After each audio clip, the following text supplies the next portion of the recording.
Hello and welcome. Just getting some legacy pairings up. People are sitting down. So welcome in. We got some good matches tonight for you guys. We do. Really exciting ones. So I have to admit, we did force somebody onto our feature match for round one, but that was Gordon.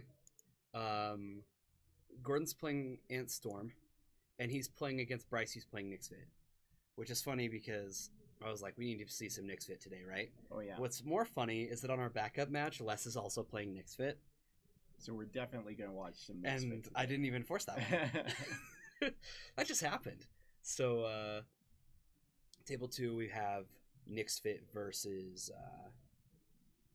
I think, Blue Red Delver. And Facebook is having some issues. Let's see if I can fix that.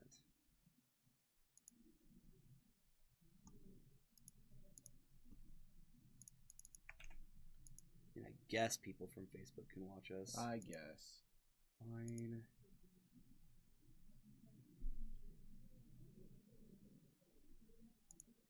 All right. Getting started here.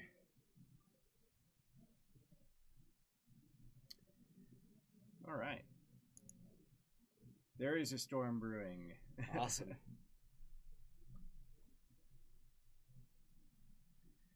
Captain QC says, I can certify that you're the only one I know of. Not sure what that's in reference to. Not sure I'm following, Cap. Maybe that was like earlier or something. I don't know. All right, so Bryce starts off Veteran Explorer. Exactly what he wants to see. And Probe will get to see the rest of the hand. There's a leap, a couple of lands. Looks like is that Lingering Soul? It's hard to see with the glare.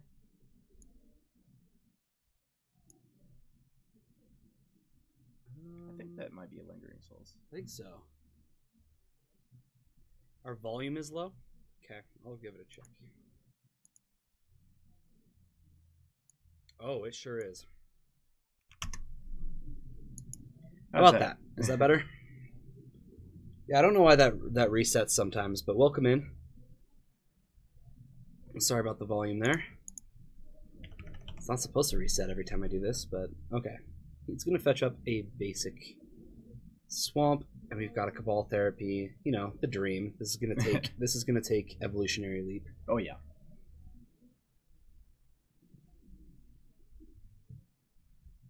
Leap's already in the graveyard. Mm-hmm. All right, in comes Veteran Explorer for 1. Fetch land into play. No, that fetch land into play. Okay, pass his turn. Yeah, no problem. Sorry about the volume. Definitely didn't mean to do that. Okay. So we saw a Petal and an LED in a land. Is the Ponder? Oh yeah. That seems powerful. Definitely. You know, pretty much the redeeming grace of Bryce's hand was that leap. Yeah. Like without this leap, it really he pretty much just needs to draw another. He needs at least a sacrifice outlet of some kind. And preferably one that gets him rolling more than once. Right. Gets him closer to like a Rector. This matchup comes down to a couple things. Storm is going to try to win very quickly. Mm-hmm. Probably around turn 3 or 4 is when you can kind of expect them to try to go for it. Yeah. And that's pretty hard for the Nyx Fit deck because its combo is much slower and it's a lockout deck. Right. I'd imagine you're trying to get as quick of a Dovescape as possible, but Ant tends to go under the time window of landing that. It definitely can. The soonest a Dovescape could enter play for Nyx Fit is like turn 3-ish.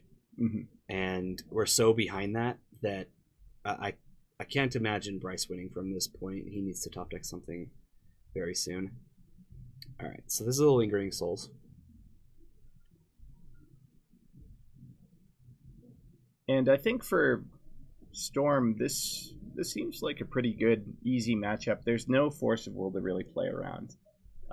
You're able to just kind of land your cantrips, really get those cards just the way you want them, and then go for the kill. Right. And you've got plenty of time to kind of sculpt that perfect hand. Yeah, Bryce, that wouldn't help Bryce too much. Sorry, Captain QC.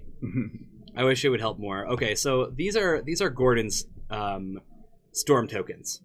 Yep. Okay. So the Time Twister is his Storm. Yep. And the other three are his mana.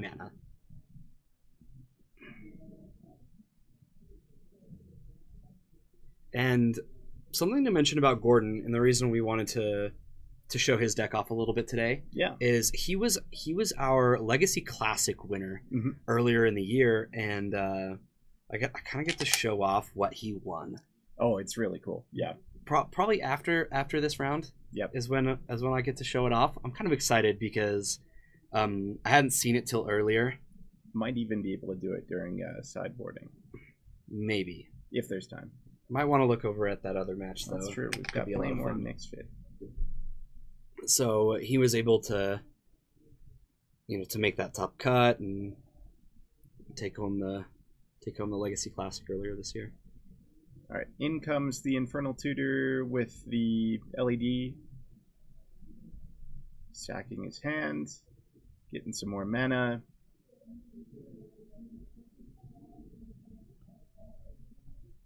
So from here, he has 7 mana. He can just Infernal Tutor for another Infernal Tutor. He needs to get to Storm 10. Storm count's currently at 5. Right. Right now he's thinking about ill-gotten gains. You can see it's got pulled to the top there. Did he cast the Past in Flames? I don't think he did, right? He did not. He discarded it. I think he was doing the math on whether he had enough mana in the graveyard to go for ill-gotten gains. Okay. But this is a Cabal Therapy. Or not therapy. This is a Cabal Ritual. Ritual, sorry. And here comes that Past in Flames. And this should be pretty clean. Yep, he has 5 mana left after this. Uses the 2. He definitely has Threshold, so he'll get 5 black mana. In comes the second one. And you see Bryce with the F6 counter in play. Should be flipped over, but yes.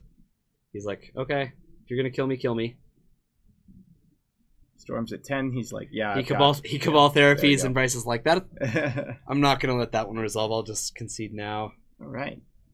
So quick game 1 to Ad Nauseam Tendrils. Yep, and we're going to take a look at our second table while that's going on. All right, so Blue-Red Delver versus Nyx Fit. And it looks like we've got Veteran Explorer going to the graveyard. Well, that's a good thing for Nyx Fit, right? Yeah. I think and Blue-Red Delver plays with quite a few basics. So he'll be able to take advantage of that at least a little. Definitely. As well. So Phyrexian Tower in play on Les's side. And a Pernicious Deed and a Dryad Arbor. Other cards to note. And it looks like Josh has a couple of cards in hand, and Les looks to be down to just 1 card in hand, and it looks to be a land. Although maybe... Nope, it's not a land, it's a curse. Interesting. So Curse of Death's Hold. I curse you, he says to Josh. Yeah, it gives -1/-1 to all creatures that Josh has. So this does shut him down from playing any future Delvers. Sure. He now has to cast a non-creature spell just to make it so... Just to get it up to a 1-power creature to attack in, yeah. Brainstorm coming in on Josh's side.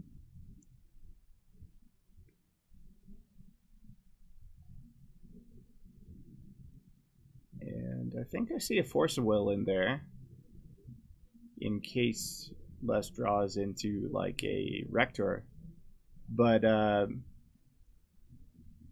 Les's mana is looking pretty good. If he just draws into some of his bigger options, he might be able to cast them. Yeah.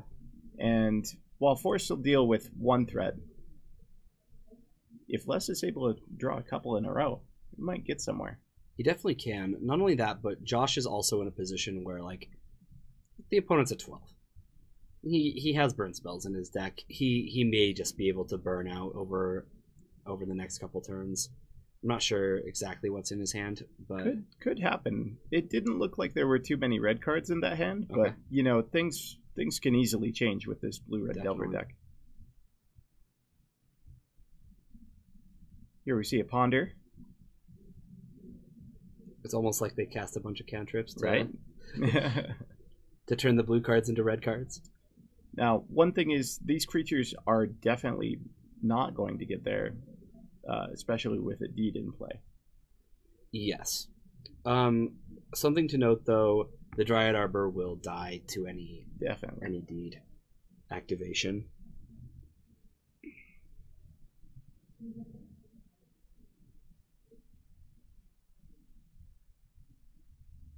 Another Ponder coming in for Josh.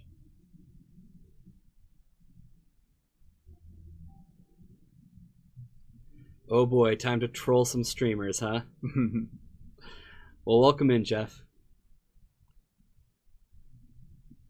Sorry you couldn't make it tonight, it looks like.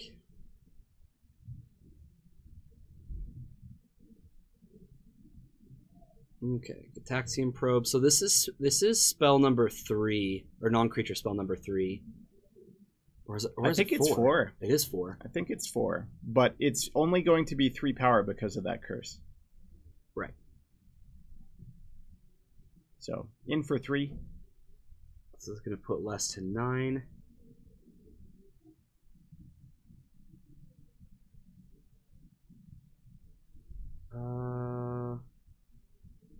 Oh yeah, because it cast 4, so it did deal 4. Okay. Because it has a power. Yeah. In for 4. Okay. And incoming therapy. Yep, Cabal Therapy.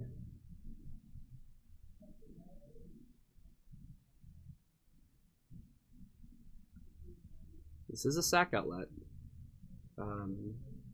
Pretty important for Les to have. Yes and no. Les already has a sack outlet in play with that tower. Yeah. But it's always nice to have redundancy, and it's always nice to be able to get rid of those Force of Wills, which is going to be able to allow... Wow. Looks like he did name Force of Will as well. Wow. And that's going to allow Les to hit a threat off the top and actually get going. All right, over on our other table, Bryce is taking a mulligan to 6. So when they're ready, we'll go back over there. He's going to sacrifice the Dryad Arbor to Cabal Therapy again. I like this play. Yeah, I think that's a good line. Might as well take out the other card in the hand that can potentially pitch to a Force of Will. That, and it was going to die to a Pernicious Deed anyway. Exactly, and it's going to die to Deed anyway. Yeah, Dragonite, 3 days till Christmas. That is a holiday. All right, so we've got a scry from Bryce, so we're gonna transition back over there for a little bit. So Leyline in play for Bryce, and that seems pretty good. Ooh, into a Thoughtseize. So we see Ponder, LED, and 3 lands. Ritual. Definitely taking LED. Not a hard decision for him to make there. At least you won't get paired up against Nixfit for the 1000th time. Well, we have 2 Nixfit decks in the room. People seem to be enjoying it. Bryce, every time he plays on Friday, he's like, "Can I borrow Nixfit?" Let's be honest, it's a fun deck. It really is. It's really fun. This is my deck, but I don't have Leyline of Sanctities. I don't own them. So Bryce takes a look at my deck and he's like, Not good enough. Gotta switch this up a little bit. Oh, joy. So here comes a Green Sun for 1, getting a Veteran Explorer. Yes. It's not gonna take a whole lot for Bryce to get this one from here. However, he was on a mole. Turn 1, he played 3 of his cards. Right. I see another land in hand. He only has 2 cards, so he's playing off the top of his deck quite a bit. Yep, I think it's going to depend on what answers Gordon brought in to deal with the ley line and whether he's able to get to them in time. Chain of Vapor is the one that gets it. Yeah. I'm not sure exactly what's in his sideboard, but it doesn't die to Abrupt Decay. Yep. And it doesn't die to like it doesn't get bounced by like something like Hercule's Recall. Dragonite, Dragon Shield, Matte Sleeves, they're my go-to. If that tells you my opinion about them. I don't know about for single sleeving. Can't remember the last time I single sleeved a deck. Captain QC, this is not the same Josh. Yep, different Josh.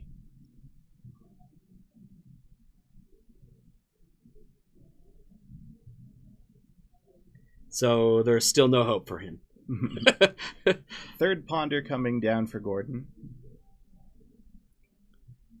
Yeah, so he's gonna have to find something. There's 2 ways that Gordon can go about this, right? You storm off and you go for Empty the Warrens. Sure. Or you find a Chain of Vapor. Or a way to like bounce, just any way to bounce. Any way to deal with that ley line. Because the ley line is going to keep him from using Tendrils of Agony. So there's good Josh and evil Josh. That's right. There can only be one Josh. Well, I could change his name to Joshua. That way we have Josh and Joshua.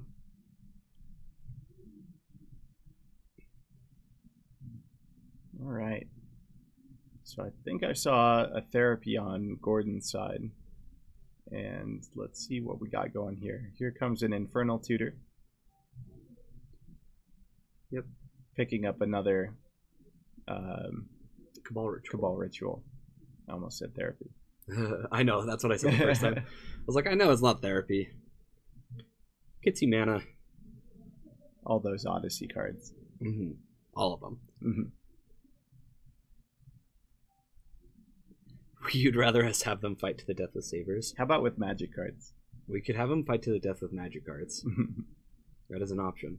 So a Dryad Arbor is going to come off of this fetch. Who has the high ground? Nice.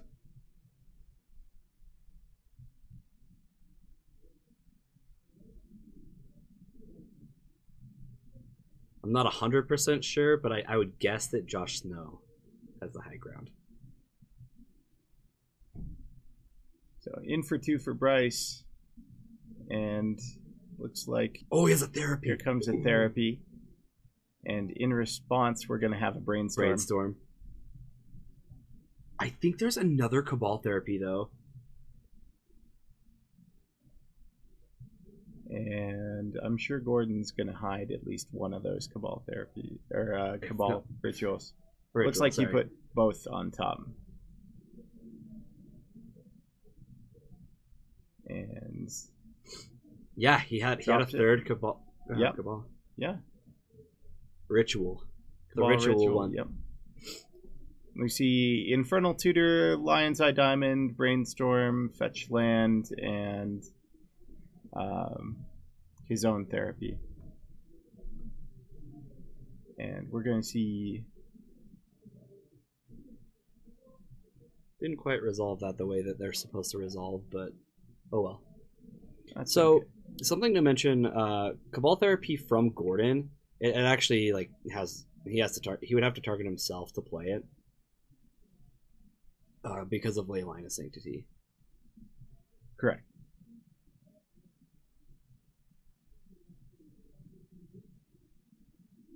Maybe because you're French, you don't get it. Yeah, it is a Star Wars thing. Because Anakin didn't have the high ground, guys. Well, you know, if you're Obi-Wan, you always have the high ground. Yeah, I mean, you're Obi-Wan. Yeah. So you can't win, Anakin. Another brainstorm coming in, and Gordon just trying to rebuild setup. It looks like there is a Past in Flames in hand. Not sure what the Cabal Therapy is chilling out there for. Cabal Therapy is tapped and attacking. Is what it looks that's like what to me. That's what it looks like to me too.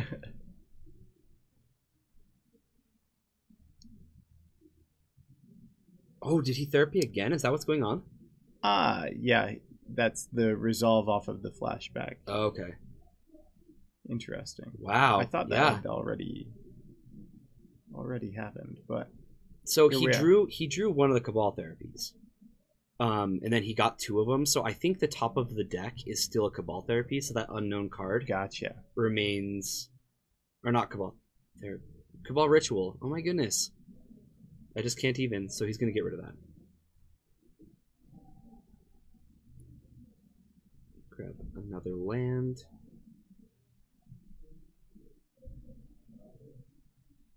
So ideally, Gordon's looking for another ritual type effect in order to get the ball rolling here, I believe. Yeah, he hasn't found anything important or like a good way to use this Past in Flames yet, though. We're still really dealing with that ley line as well. And another thing to mention, Bryce's deck is quite good against dealing with the goblins. Things like Pernicious Deed. I know that Toxic Deluges are on the sideboard if Bryce chose to bring those in, if the goblins are the plan. Mm-hmm. And then he also has Curse of Death's Hold, which is like one of the things you get. Here we go. Here come out the storm counters. All right, let's see what's going on. Let's see what we got. That last card must be something worth storming into.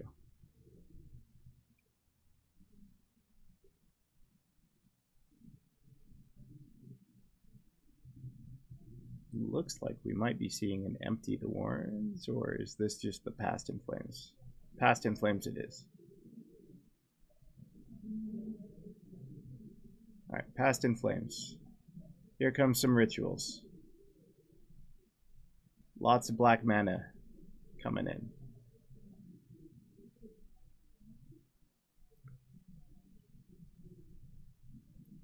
Three more. Net 3. Up to 8 black mana.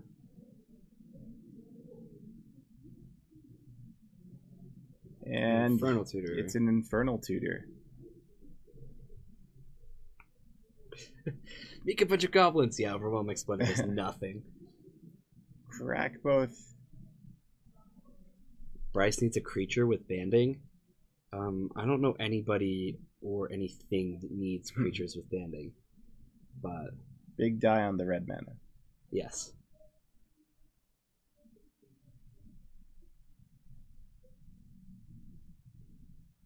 Alright. Echoing Truth looks to be the way to deal with that ley line. Okay. And there's a Chain of Vapor as well. He decides to go for the chain. Yeah, he has plenty of mana. He has Infernal Tutor, or he had another Infernal Tutor in the graveyard before Past in Flames was played, so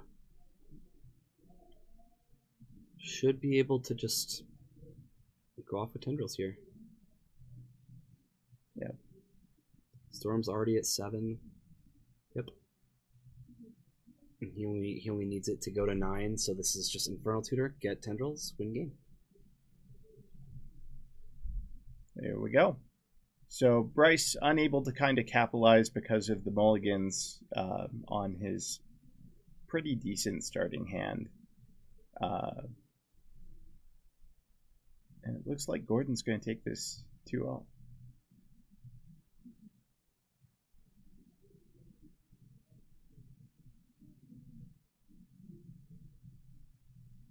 Gotta ponder first.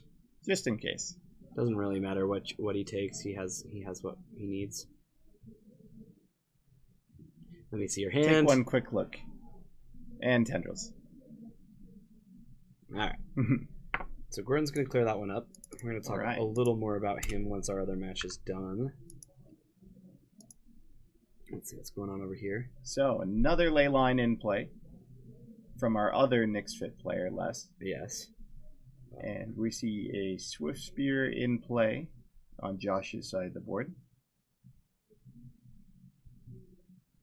And it looks like one Veteran Explorer has already hit the bin. I think that's what's going on. They're both shuffling, so I imagine that's the trigger that just happened. Yep. I think this is just another Veteran Explorer that's about to be played. Looks like it might have been off of a block from the Monastery Swift Spear. Yeah, maybe.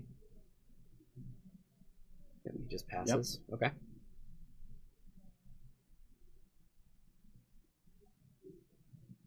Fourth land comes down for less. I'd be so tempted to play the Garrick here and kill the Monastery Swift Spear. Definitely.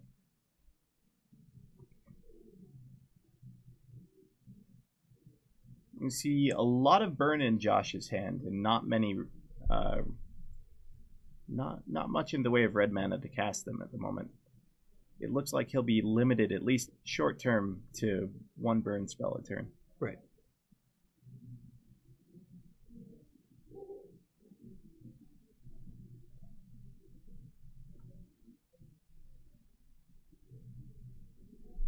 And given Leyline in play, might not even see any of those going. So it looks like this is a Collective Brutality. I think the only mode he's put it on is take a look at your hand. We see Daze. 3 burn spells, 2 lands. Exquisite Firecraft. So Exquisite Firecraft, this is Price of Progress, and Chain Lightning, 2 lands. He's just gonna take Daze. He's like, yep. I want my spells to resolve right now, and I don't care because I've got Leyline. Right. None of those things seem to matter much. You can point that burn at my creatures all day. Yep, exactly. He's like, nice. Now I can just, cast my Academy Rector and. So Storm Chaser coming down, and that's gonna signal to Les that the coast is clear. No cards in hand that he doesn't know about. Right. And with the Leyline being there, he doesn't really have, since he doesn't have to worry about the spells. He doesn't, or sorry, the non-creature spells. Normally, Dovescape would probably be pretty good against this deck. Right. But now he can probably start by getting Curse of Death's Hold, and then Garrick can help him chain into something else.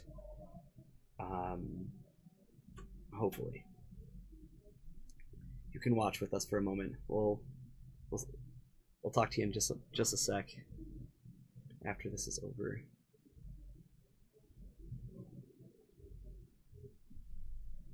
So it looks like Les might not have a sack outlet immediately, but should be able to at least keep the beats from the Monastery Swift Spear in check. I do see a Deed. Garrick. Thinking about what to play. I think Deed. This is so interesting. Huh. This is literally the last card I would have played. So Les goes for the Garrick. He knows a burn spell can't be played. He probably plans on hitting the Monastery Swift Spear.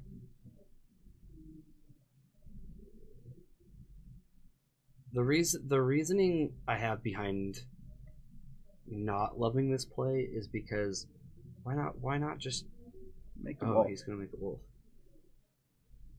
Huh. Wow. Interesting line from Les. I wonder what he's trying to set up or play around. I would have played Rector so fast. That's so interesting. And it looks like a Blood Moon is the draw from Josh. Is that what that is, or is it a lightning bolt? Oh, it's a lightning. It's bolt. a lightning bolt. Okay. Couldn't quite see. Equally as terrible in this position. Yeah, not gonna do much right now. Both of them just add to prowess. So the Garrick does have 3 loyalty on it. Okay, yeah, just lightning bolt. He can't do that. That doesn't work under current rules. It will eventually.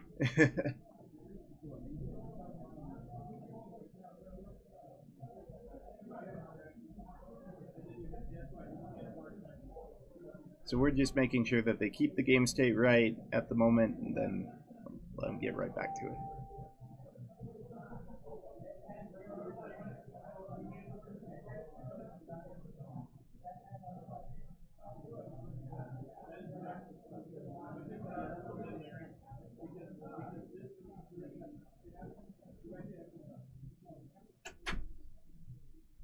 So now we're thinking, okay.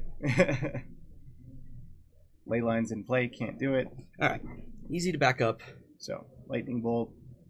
It's going to take care of this target wolf. It ends up being almost the same, right?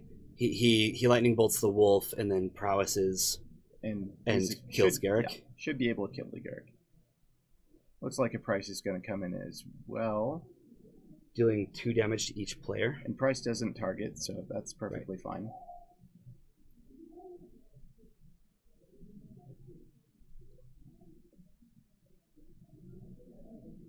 And I imagine both of... Okay, so he's cast 2 spells this turn. Yep. Who's... So we'll put 1 at Garrick, 1 at Les. Right. Les drops to 10. Garrick should die.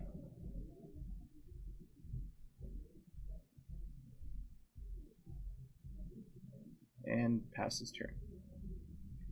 So now... Okay, Overwhelming Splendor is the draw. That's not what he wants to see at all. Definitely, yeah. It's 3 mana, and this is a Pernicious Deed. This will clear both creatures, and the ley line's protecting him from all non-creatures, so... Yeah, super interesting. Yeah. Even here, I feel like I would have played Academy Rector. But well, you have to think, if Les had taken the line of playing Rector first, he holds off the beat from the Swift Spear at least. And he's just taking damage from a Stormchaser Mage. Yeah. And then the next turn, he could even cast the Garrick and target his own Academy Rector. That's the line it would have taken, right? Yeah. Get a curse out or get the Overwhelming Splendor, and now he's drawn the Overwhelming Splendor. So that's not even an option anymore. Right. So now he just needs to get a Curse of Death's holdout, or a Cruel Reality, which I think Cruel Reality would be the best thing for him in this instance. Cruel Reality would be a good one. So looks like here's going to become in a Cabal Therapy. Doesn't matter what this is. He'll be able to Cabal Therapy again. We'll see a Rector follow up with a curse of some kind. And oh yeah, yeah, Exquisite Firecraft. Yeah, Les knew about that from before. Right. Looks like he didn't name it either. Yep.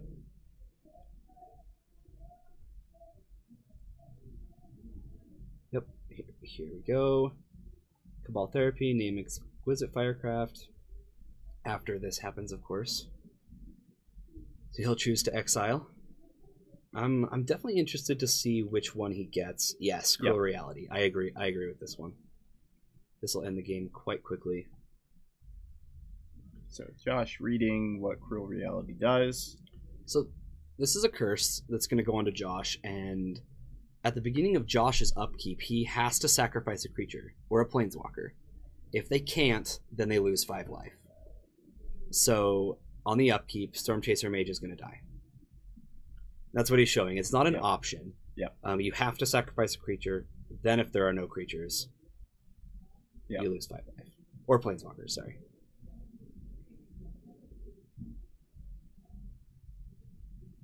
All right. Turn pass back to Les.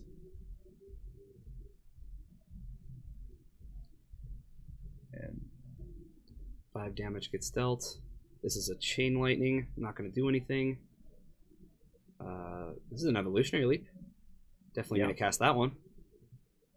You okay. It looked like a Plains there for a second. I was like, you cannot use a Plains to dump. Alright. Lose 5 more life, and now if a creature isn't drawn, then Josh will lose this one. Passes back, no creatures in play. Pretty sure Les will just pass back, although he could try for some Veteran Explorer stuff. Says, there you go. I have no idea, Jeff. I have no idea. I didn't even notice. Okay, not sure if that was the last game or not. But while they're shuffling up, either way, I'm gonna talk to Gordon here. All right. Okay. So Gordon, go ahead and join us. Will do. Come on in. Stand behind us, between us. All right, sounds good. Okay, so Gordon was our winner of our Legacy Classic earlier in the year, and when he won a deck box, right? This is true. But the deck box didn't exist yet. No, it did not yet. Okay, so this is the prize that he won. Brian has one very similar to it. And sorry, what was the wood again? I believe when we got it done, it was Paduk. Is what it was called. It looks like it has like a reddish tint to it. It's really, really pretty. Yep. He was able to customize this, and we ordered it in for him. So this definitely can't be seen on camera. Yeah, it's but kind of hard. He had a quote from Alan Turing. Yeah, so the quote is, sometimes it's the people that no one can imagine anything of that do the things no one can imagine. The reason that I chose that quote is because like this legacy meta that's here in Draper, Sandy, wherever we are, I guess.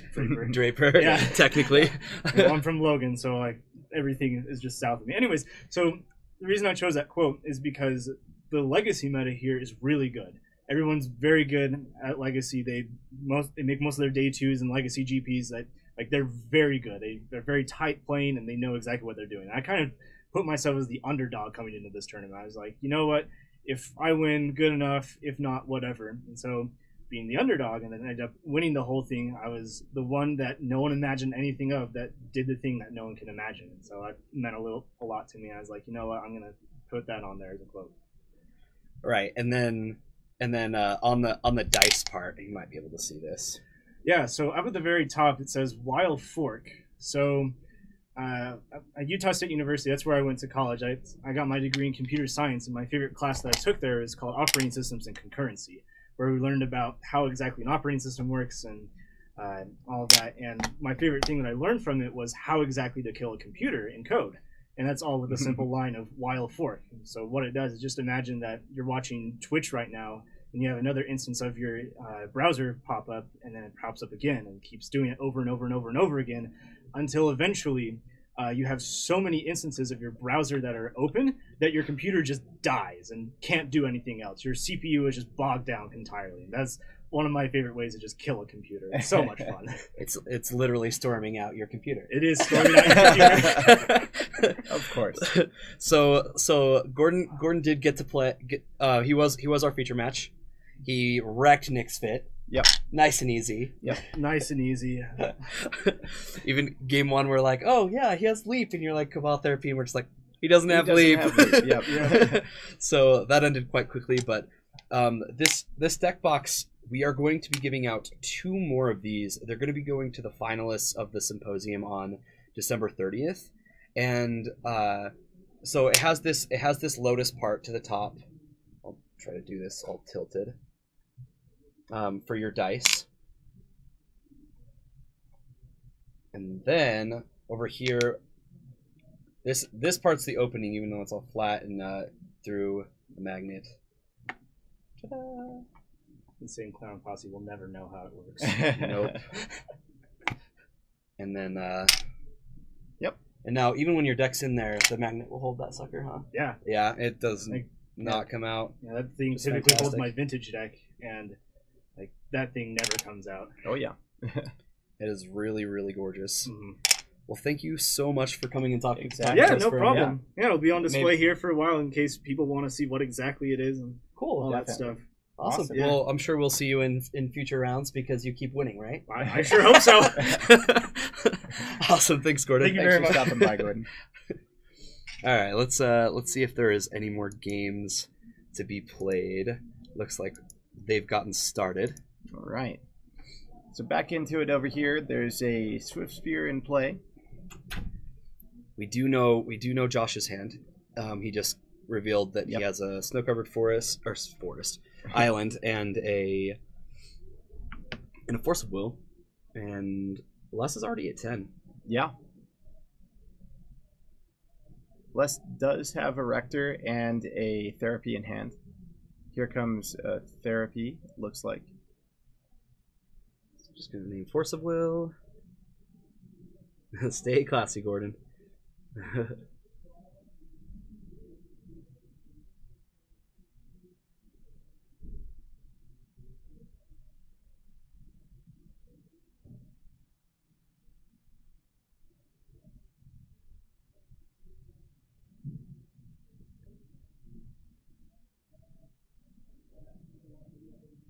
So he's named. He's probably still going to name Force of Will. This is Lightning Bolt. Lightning Bolts. And we know that Force will be in the top 2 cards. Mm-hmm.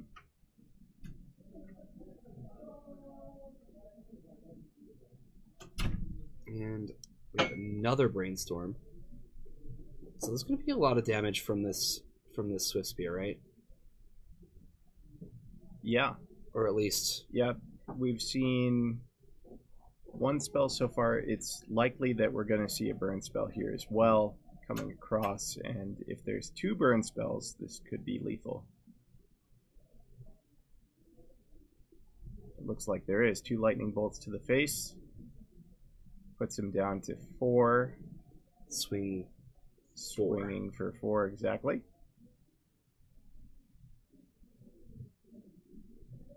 And yeah, that's I think- the game, and yeah. I believe the match. I believe the match. Nick's Fit losing twice on camera. So it looks like Josh takes that 2-1. Okay.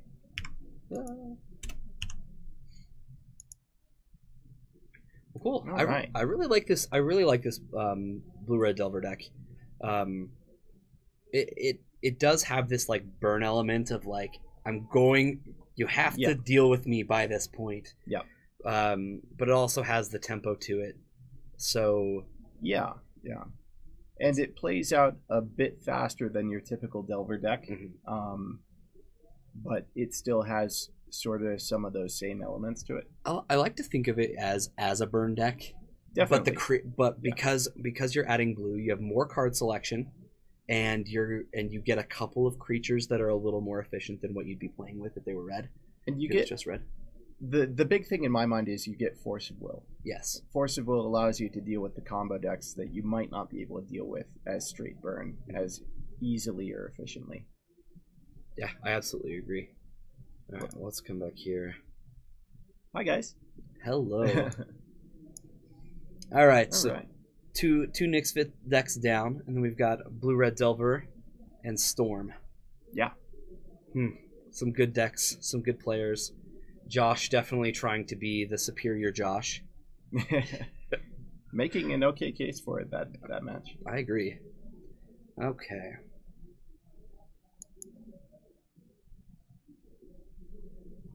Well, Bryce was talking to us a little today, and he wanted to talk about what's in the spice corner on MTG Goldfish Mhm. today, and when I think this is just great.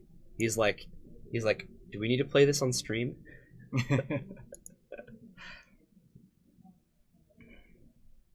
This is blue red stasis. So it's playing Ads Foretold as like the way that you cast your spells when stasis Through stasis, through stasis. Oh, this deck is just I'm down. awesome. I'm a little upset with this art, aren't you? Yes, it's not your 5-year-old There we scribble go. of a stasis. There we Yeah. I just remember having a conversation. I think you were actually there, but we were talking about stasis, and we were just like, "What is going on? Like, where is the significance of any of this?" Well, they're balanced, and there's a color wheel in the middle, the painter's palette. Patrick, What more do you need? Patrick's up with Pox. Oh man, we need to get him on camera. Oh man. All right, Patrick, that means you get to go tell the people that here I'll put it on our chat sheet here in a minute.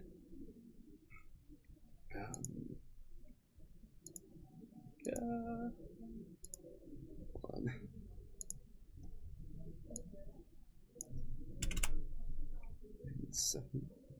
Okay, so we have a couple minutes left in this round.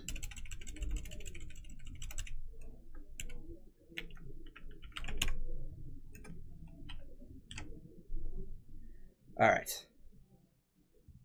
No, none of that. Settle down, Patrick. How do you punt with Pox? You just play your cards.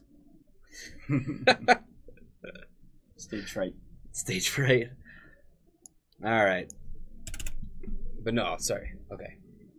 Back to what we were just talking All about. right. So you've messed with stasis before. I have not. Only a little bit. Yeah. Okay. So the interesting things that we have here are we have Forsaken City, which allows you to untap Forsaken City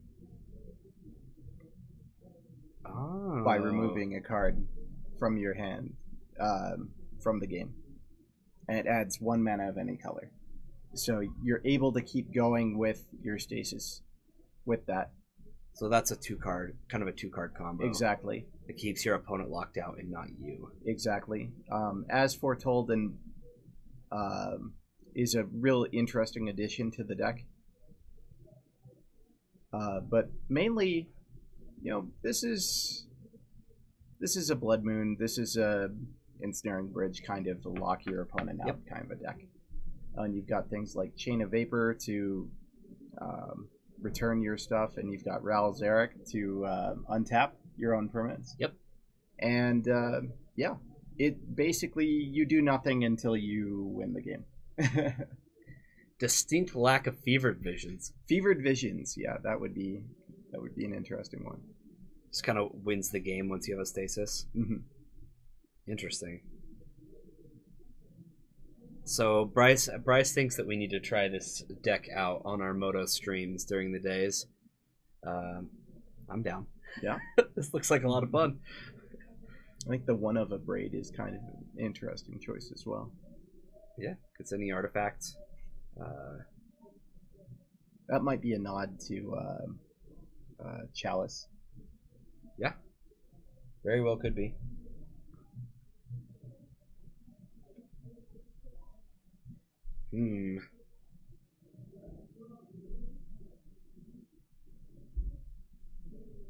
All right.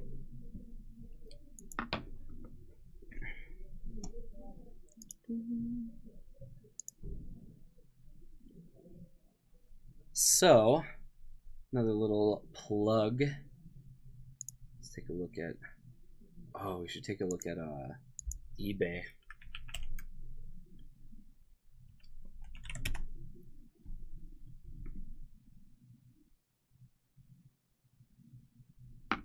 What's on at eBay? What's on at eBay? Paragon. Let's just show you. Just search Paragon City. Game Paragon City. Is that all you need to search? Yeah. Paragon City. You have the Tarmogoyf dice. Yeah. If we go here, go to Paragon City Games for sellers. Hey. We have 49 items on our eBay now.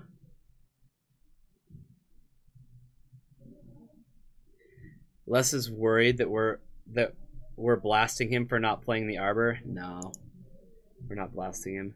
We were focused more on the other match anyway.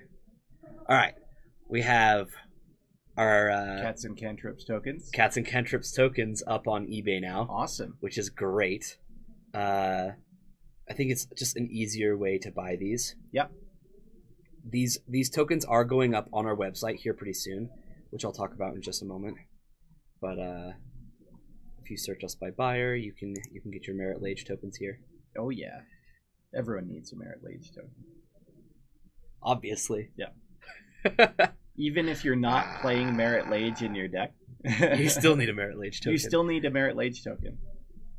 I don't play one, and I need a Merit Lage token. Your opponent can make a 20/20. Yes. And you can say, hold on, I've got something for that.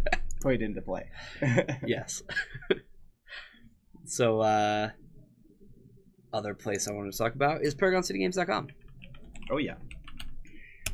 Shiny new website. So new, so shiny.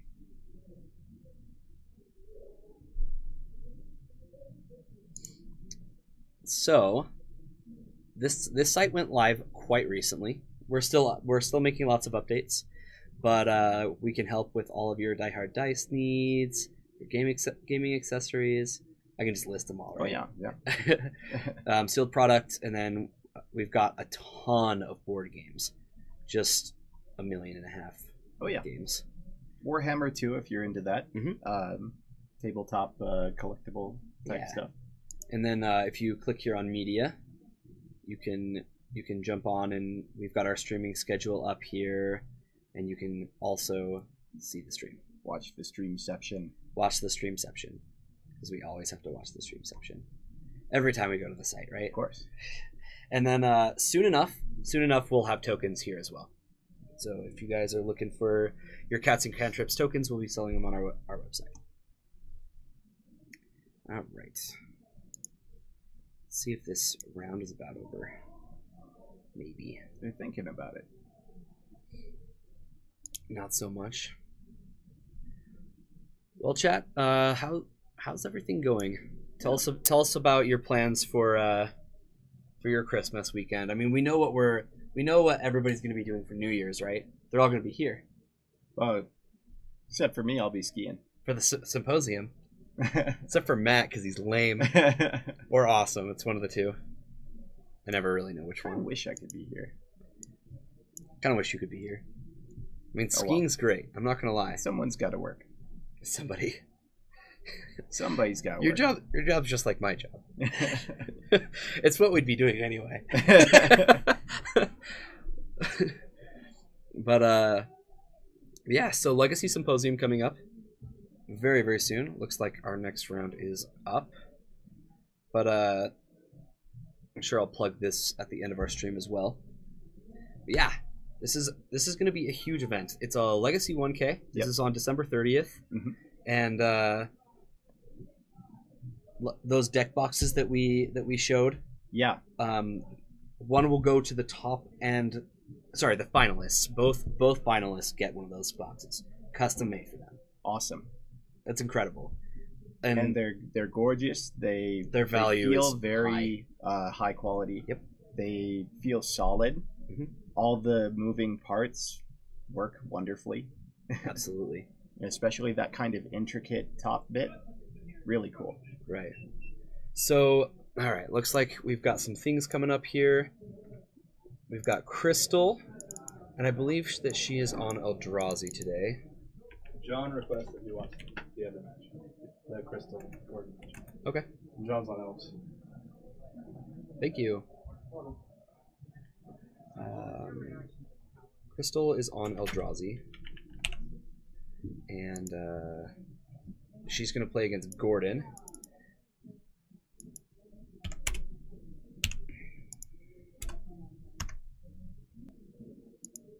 So we're going to watch a little more Ant Storm. All right.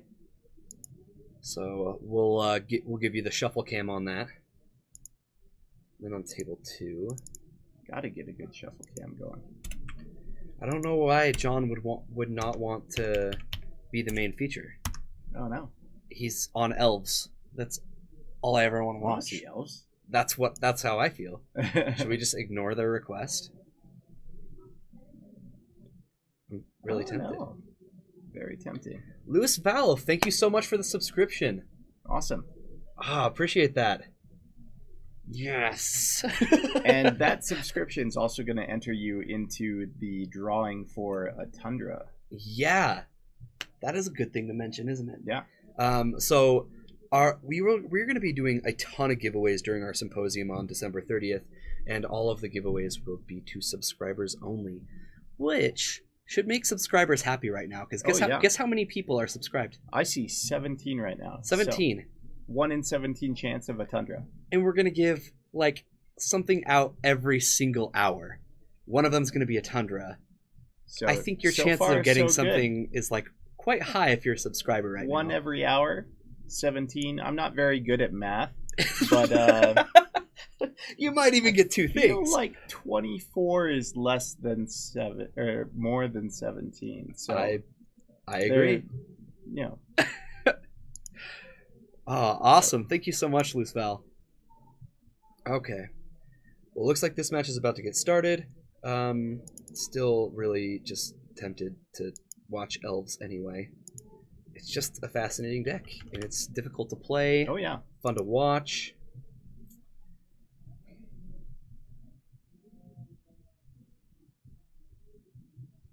Thanks for the follow, Ziggy. All right, so on our backup match, it is Josh Snow. That is our resident blue-white control player.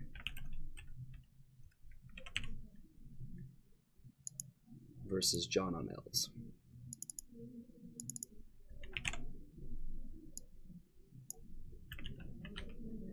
That is a rough matchup for Elves. Okay. So we'll watch Storm go off real quick. All right, so we do see a Chalice on Crystal's side of the board.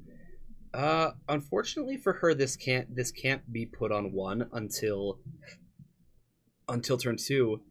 I would be really tempted to put that on 0 because of that. Yeah, unless she draws a ancient tomb or city. I would. She also may not know that he's on Storm. I haven't seen him play a different deck, but interesting. So, double Gitaxian Probe pass on Gordon's side. Wow. Yep, he's doing the math. He's going, okay, is this Lotus Petal going to be enough to get me there? So now I'd be really tempted to put Crystal it on 0. To put it on 0 and force Gordon to draw lands. And I think this is what he's deciding. He sees this Chalice and he goes, if this comes down on 0, I'm dead. Yeah. Can I go off or at least do enough to put myself in a better position for upcoming turns? He is going to play the here comes the Petal. Yep. And we see the Storm counters getting put down below.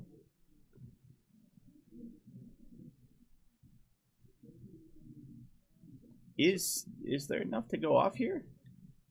There might be. There's a Dark Ritual for 4. 4 Storm count, I mean. Yeah. Cabal up to 5. We know he's got an LED in hand as well. Yep. LED 6. And we see the tutor. Go for Tendrils. 7. Kraken response. Adding. He's doing the math real quick. He's gonna go for black.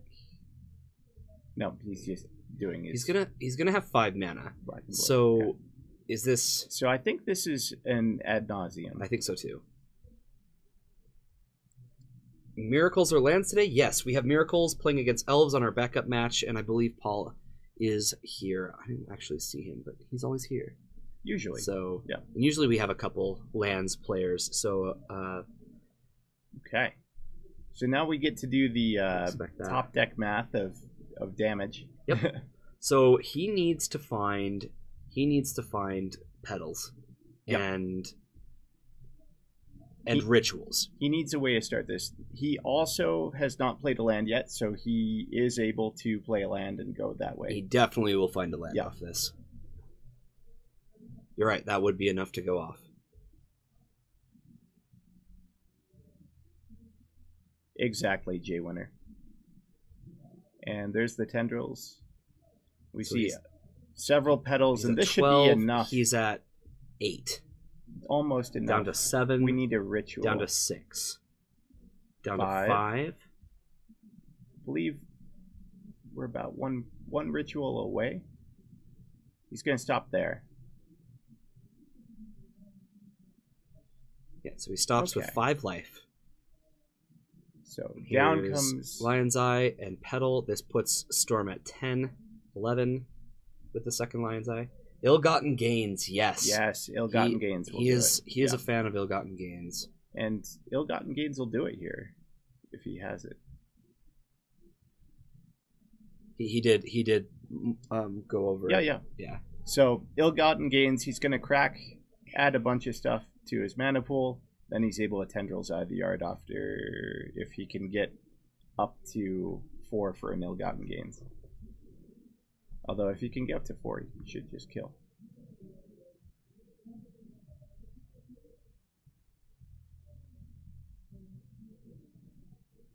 This looks like still searching. Down to 3. Draws another card. And I think he's just trying to set up for next turn at this point. Brainstorm. Don't see any rituals to get there. I think he missed. This looks like a whiff to me. I mean, he's going to have enough to reset and try again next turn, and he has a lot, but yeah, you can see Gordon's not really happy with what's going on here. Just a bunch of cantrips. On the bright side, he knows he's not gonna unless a soul land is drawn, he's not gonna have to deal with Chalice on one. Yeah.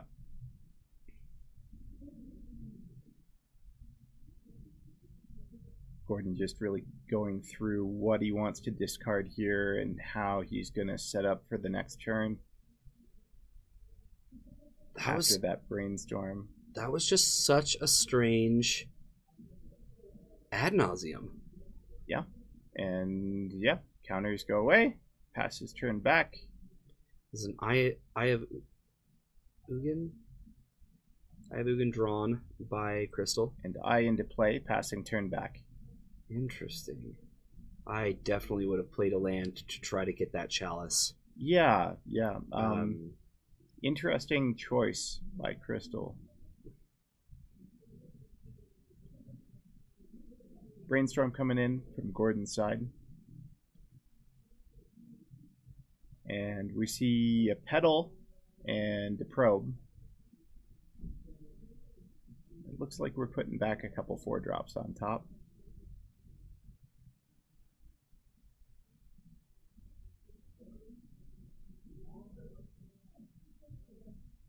And now we're going to try with the... Okay. So with the trigger on the stack off of a probe, you can crack the Lion's Eyes and get back and ill-gotten gains. And then go off from there. So he brainstormed it to the top? Yeah, he brainstormed them to the top. And I believe that's the direction that Gordon's going to try to go.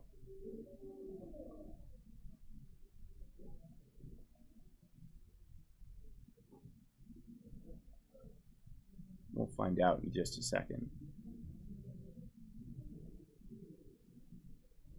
Petal cracked for a Ponder.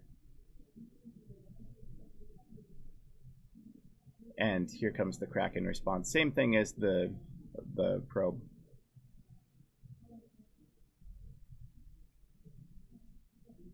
This is not turn 1. This is turn 2.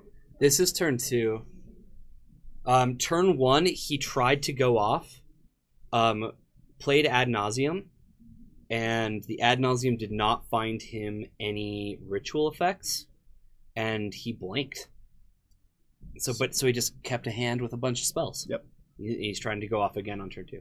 In comes the ill-gotten gains as expected. And yep, we're going to see double Lion's Eye and a Infernal Tutor would be my guess, or possibly... Yep.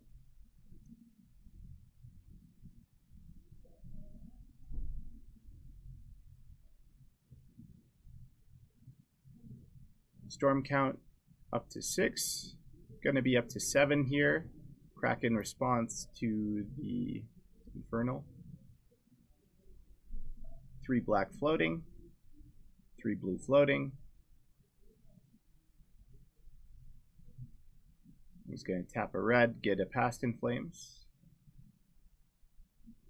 Cast said Past in Flames. This'll do it. We know that does he how many We know there's a dark effects? ritual in the yard. Yeah.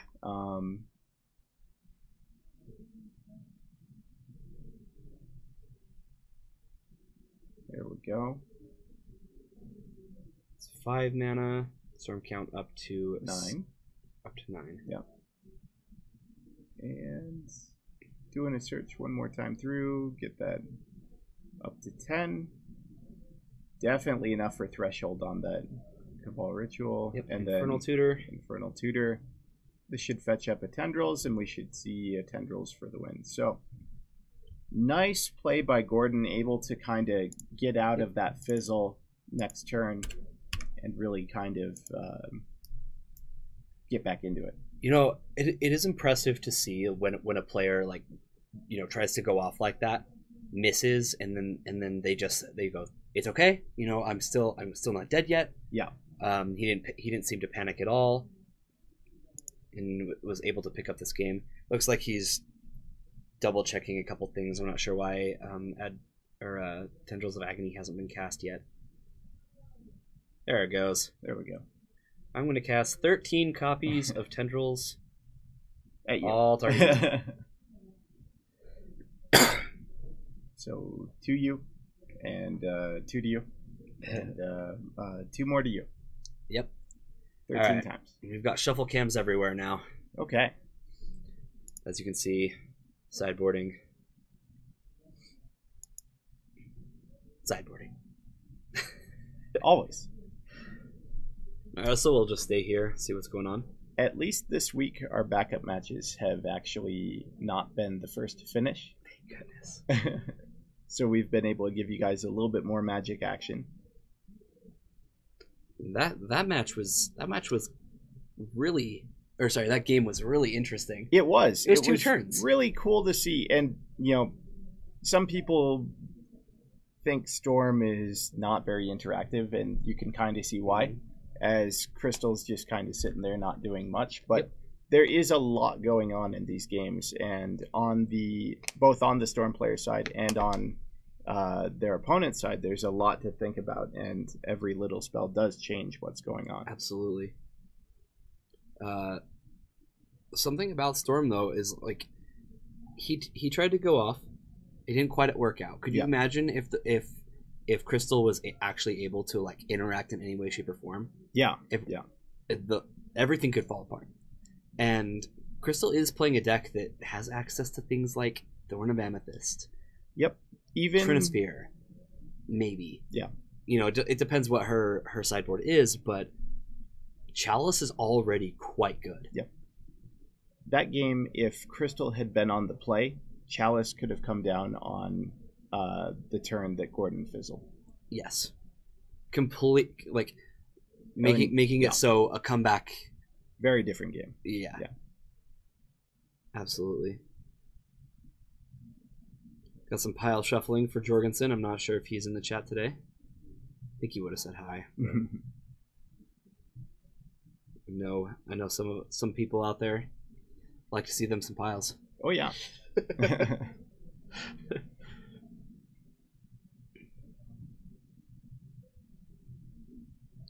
And once the Eldrazi deck does get one little thing down, it's the creatures that come down are so powerful. You know, a couple turns and the entire game's over. Yeah.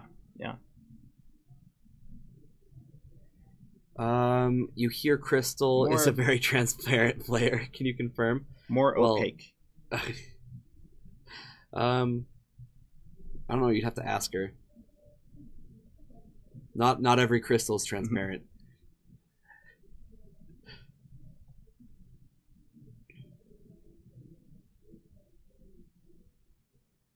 As always, the best shuffle cams provided by Paragon City. But another card to think about is Thought Knots here. Yeah. So if Crystal is able to get a good, decent start against Gordon, what does that look like? Soul Land Soul into Land Chalice. into Chalice, into Thought Knot, into Soul Land into Thought Knot. into Beat You Down for a lot. Any Yeah. follow up after that is Yeah. just like game. Yep. Like a Reality Smasher or anything big. The things that Crystal really doesn't want in this matchup is silly things like Matter Reshaper. Yep. This card doesn't apply enough of a clock. Definitely. Yeah.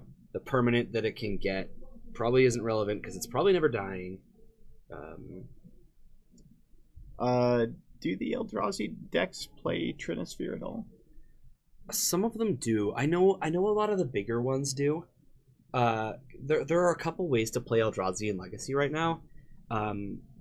Crystal's playing the lower to the ground one. Gotcha. So she's gonna play Soul Land. She's gonna try to like her top end is pretty much Reality Smasher and like Endbringer. Mm-hmm. There are some bigger Eldrazi decks that exist out there that are much bigger. They have like Grim Monoliths, and like they play with the Locust lands. Sure. Yeah. And they're gonna play stuff like Ulamog. All right. Okay. So, Mimic into play for Crystal, and here we see Gordon off of a pedal casting Brainstorm.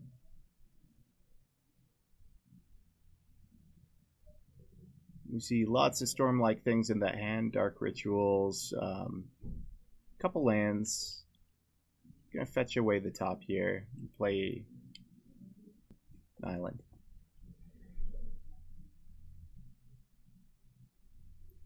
Time to start chugging beers. I mean, is there ever a time where that's not something that you should be doing? Oh, Ooh. wow. 2 Simian Spirit Guides get exiled.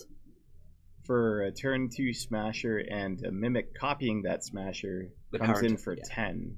10 damage on turn 2. If she has another big creature in hand, the game will end next turn. Yeah. So pretty much what we're looking at is the game is going to end in this next turn. Yeah. Like whether it be Gordon, whether it be Crystal, And Gordon just passes back. Ancient Tomb comes down. Here's And- Umazawa's Jite. Oh, this is only 7 damage. I believe we're going to see a Wasteland here. No? Yep. Oh, that's he game. just he didn't have the storm, and that's a quick one in favor of Crystal. Wow. And that really shows you how quick Crystal's deck can be. Yes. Now we'll take a look at our table 2. It looks like game 2 is just starting. I'm not entirely sure who won game 1, but we've got looks like a green sun. Probably got Dryad Arbor turn 1, and then turn 2 here's a Wirewood Symbiote and an attack from Dryad Arbor. Josh just has a Tundra in play, hasn't cast anything yet. Mm-hmm. Here comes land number 2 for Josh. Fetches up basic island. Keep a punt counter. I don't think from this perspective we have enough information to reliably call things punt. There probably are a couple. Well, chug at least one beer because I know no.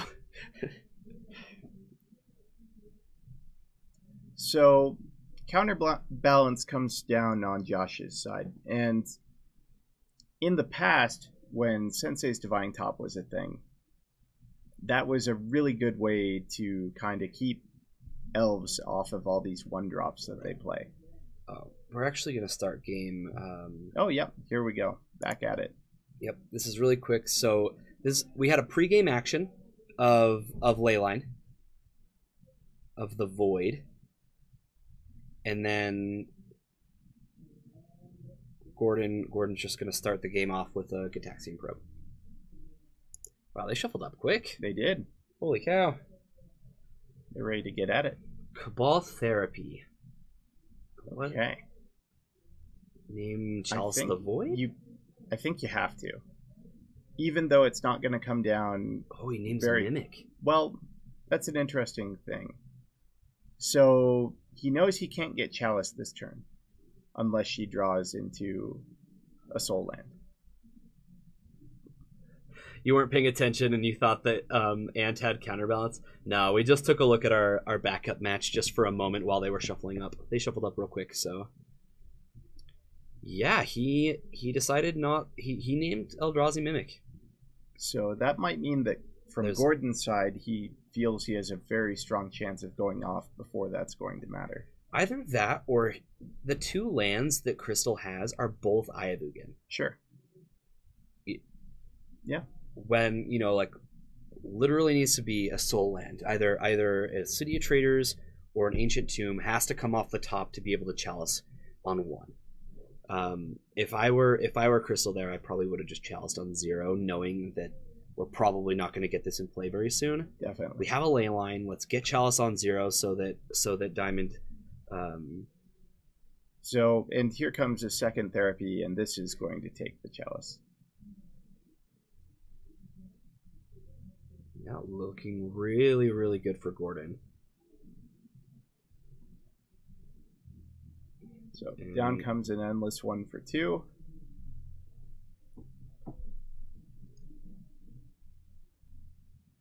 And not much. I'm kind of shocked that Crystal kept this hand, even though it does have the ley line to stop Past in Flames. Gordon's going to have plenty of time here to set things up. I suppose that's a good draw right there. It was, but there's still no land to play it. Yeah. And so Chain of Vapor coming down, and that's going to get rid of that ley line. And Gordon should feel pretty good about this right now.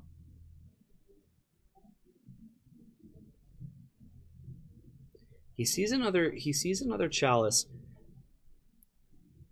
Once again, it is somewhat surprising that she hasn't just played this on 0.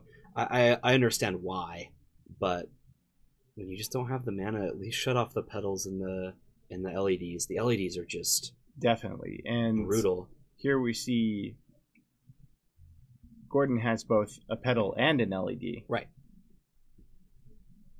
Here come those storm counters. We're up to 4 so far. Dark Ritual up to 5. 3 black floating. And I think we're going to see Ritual cast LED into Infernal Tutor. And Infernal Tutor into Tendrils for the win. Punt 1. We'll let you call him, Jeff.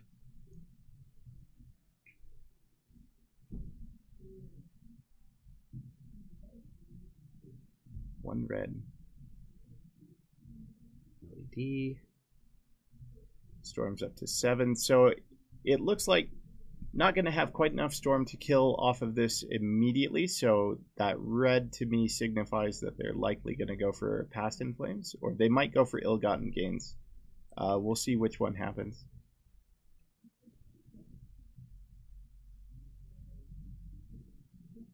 I think with 2 rituals, it's the way you want to go about this is to he's just gonna get another tutor. Infernal Tutor. Okay. And there you go. Yep, an That'll Infernal Tutor, getting the last amount of storm and Tendrils for 10. Tendrils. And Gordon's just clearing this tournament up. Yeah. All right, let's take a look at our other match. Well, it looks like we've got a surgical. We see an Arid Mesa, a Keranos, God of the Storms. Wow. And a Ponder in Josh's hand. But Counterbalance must have missed on one for surgical to resolve like this. It's just gonna, this is just targeting Brainstorm. Not usually what you want to target. Typically the thing that, especially an Elves deck, wants to get rid of is Terminus. Sure. But, the timing might be interesting. If he's doing this after Josh brainstormed, he might be using it as a way to get a Terminus off the top of the library. But we'll see. You know, something I have always found is that when a counterbalance is on the board, isn't a brainstorm basically just a counterspell now from that point? So it's not the worst thing to get rid of. The red card is Keranos, God of the Storm, that's in Josh's hand. David Byer, yeah, that really was a sweet win from Storm. Absolutely. Yeah, the red card for Gordon is Wheel of Fortune. Oh, for Gordon. Oh, okay. And he was using that to keep track of his red mana. Yeah, he used Time Twister as his Storm, and then he had Yawgmoth's Will for black, Windfall for blue, and Wheel of Fortune for red. Yeah, they had. He made sure that they were all cards that were not legal in the legal in the Legacy format. Is Windfall not? Windfall. Maybe it is. I don't know. Maybe. Yeah, you're talking about Josh's deck? Yeah, that's Keranos, God of Storms. I'll actually pull it up. I agree, Shannon. They are all cards that Storm wishes they had. Yes, that is very true. Search for Mazcanta comes into play on Josh's side. Oh boy. And Arid Mesa hits the board, so we're one land away from Keranos coming in. And that's why people don't take. John's got a decent amount of mana on his side of the board. He's got a Gaia's Cradle and 3 creatures in play. So that's going to tap for 3 mana. Okay. That Dryad Arbor pulling double duty.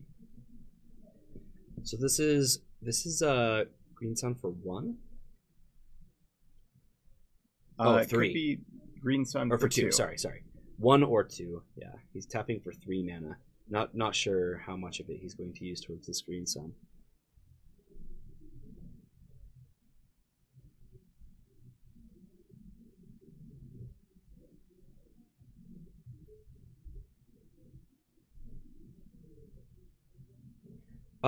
If there is just a red card in his deck, Jeff, I'm pretty sure it's Blood Moon. I'm not sure if there are any other mono red cards in his deck. Mm-hmm. I do know Blood Moon is in his 75.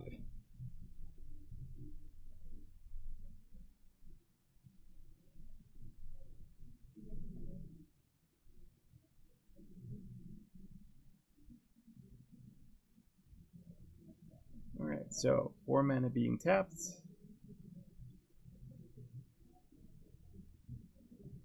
Green Sun for 3.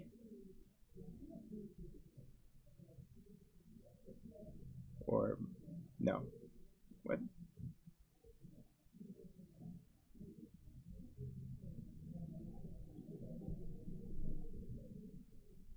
Green Sun getting resolved, we'll see what he gets.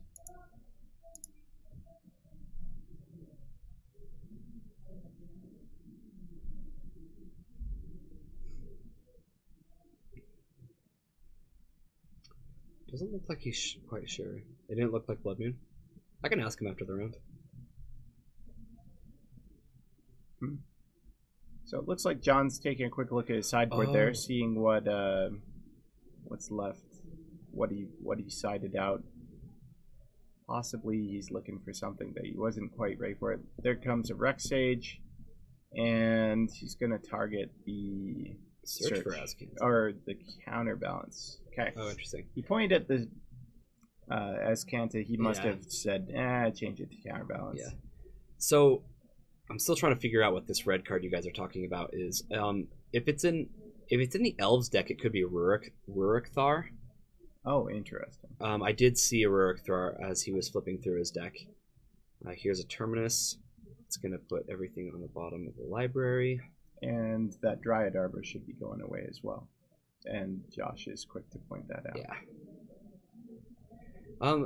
It's not too bad for John though. It's still a card that can be searched for off of any fetch land. It is kind of a big hit to that guy's Cradle though, so his mana is right. And he did find a fetch land though. Yeah. So definitely worth mentioning.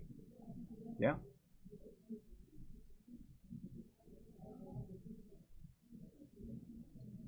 So John just passes back. And he's going to flip his Azcanta. We have found Azcanta. Noted.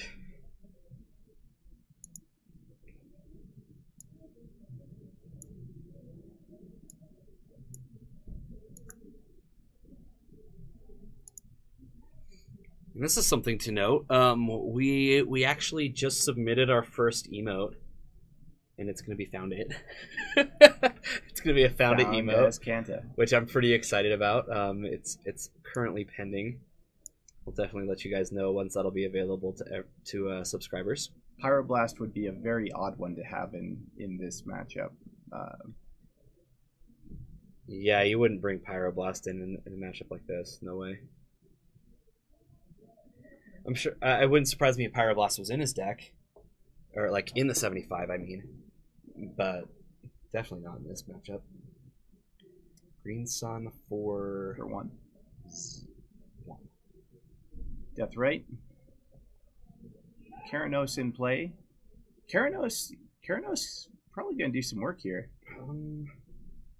This Green Sun Zenith didn't get shuffled back in. Huh. Let me see if I can correct that. So down comes Leovold.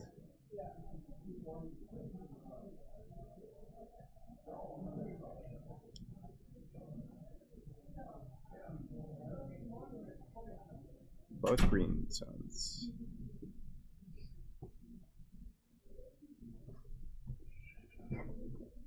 All right, Leovold. That's a good one. Yeah. But is it good enough to beat a Keranos though? Well, it does stop you from targeting. But not really. It deals 3 damage. Yeah. You can deal it to the Leovold. Yeah. Pretty sure it does. But they'll draw a card, is what I mean. So he's just gonna he's gonna Swords to Plowshares it anyways. So yeah. Swords your Leovold, draw your card. Let's just get rid of that right now.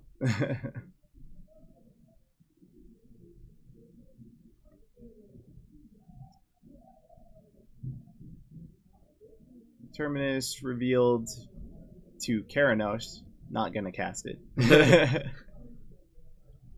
Says 3 damage to you. And this is right where Josh wants to be. The board's clear. He's got a threat in play. And he's really kind of able to keep things under control. John's going to need quite a turn to go off. And as long as Josh keeps things relatively clear, should be smooth sailing. On John's side... Looks like he's gonna cast Surgical Extraction on Jace.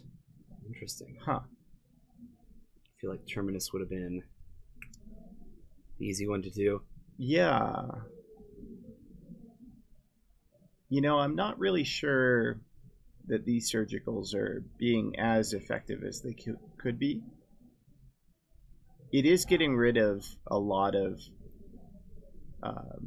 win conditions for Josh, but Josh already has his win condition in play. Right.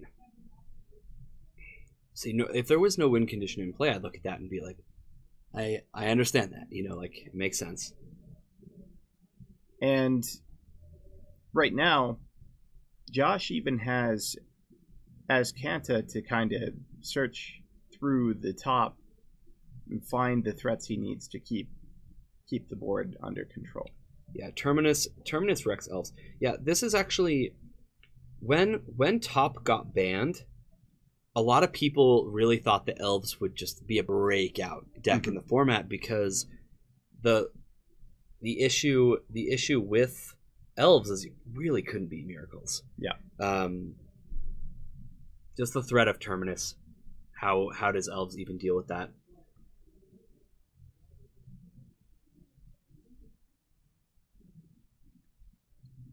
He doesn't need to get Terminus back in his deck, really. He's got the mana to just even hard cast it. Right. He has over 6 lands. He can just cast it. Here we see a counterspell added to Josh's hand off of Azcanta. And there's that red card.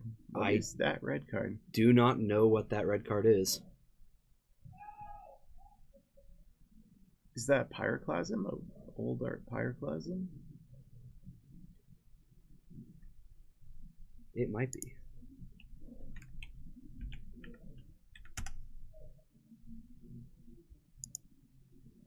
No. Is it? Is it a portal? It is. It's portal Pyroclasm? Yeah. Portal Pyroclasm. I don't know if this one's Portal. I don't know. Looks very Pyroclasm-y. It is.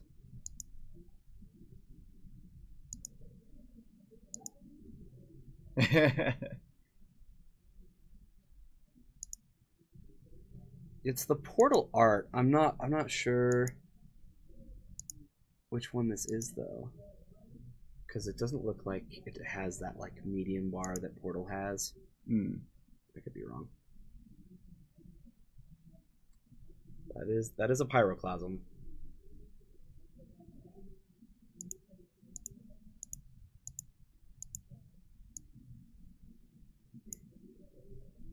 So, on John's side, what does John need to do to get back into this game?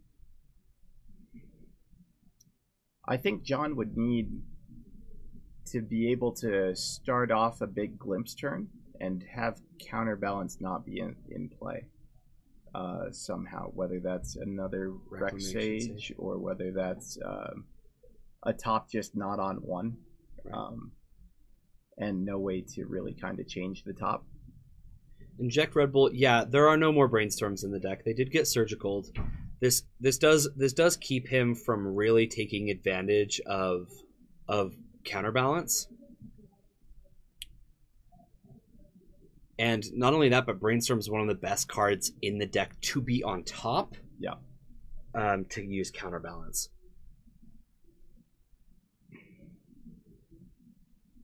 And here we see Snapcaster on top. Luckily for Josh, he's so far ahead that it shouldn't matter too much. Yeah, no worries, Inject Red Bull. I got you.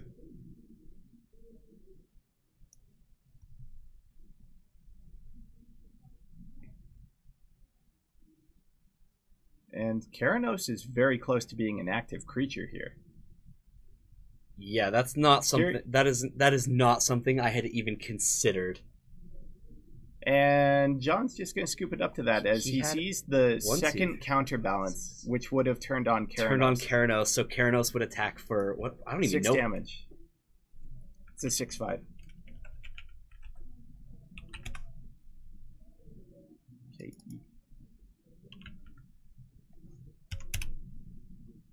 It's a 6/5? It's a 6/5. It's a 6/5. 6/5 indestructible.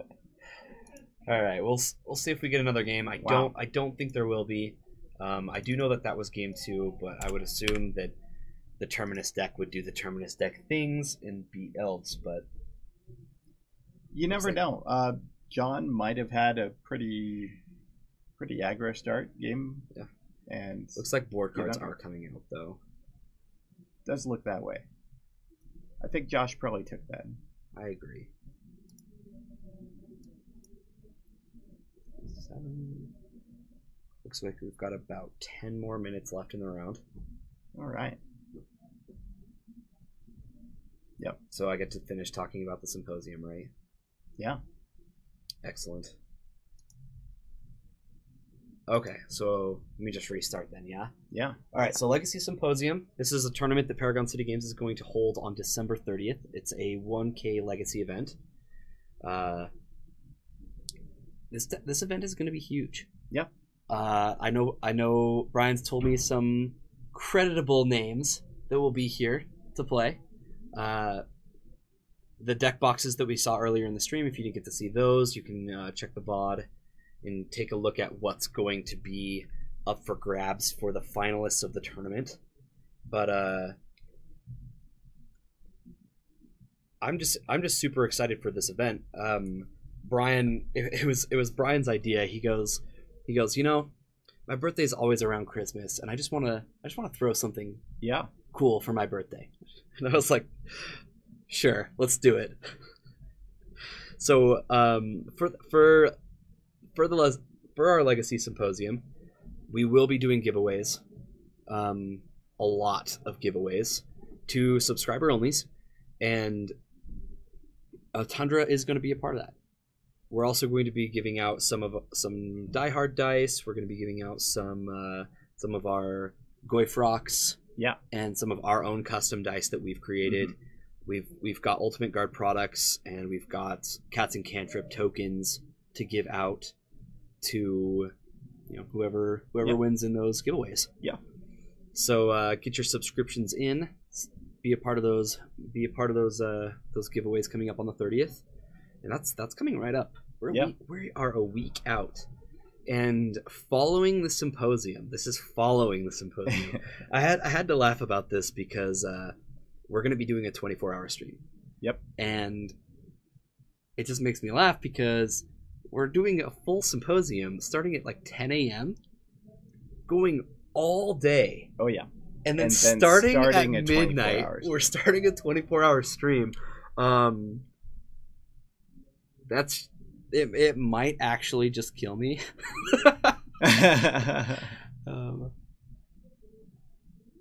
It better be amazing. It had better be.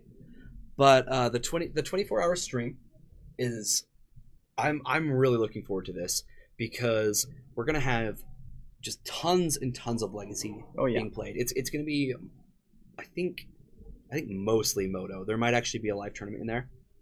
Can't remember. But mostly Moto.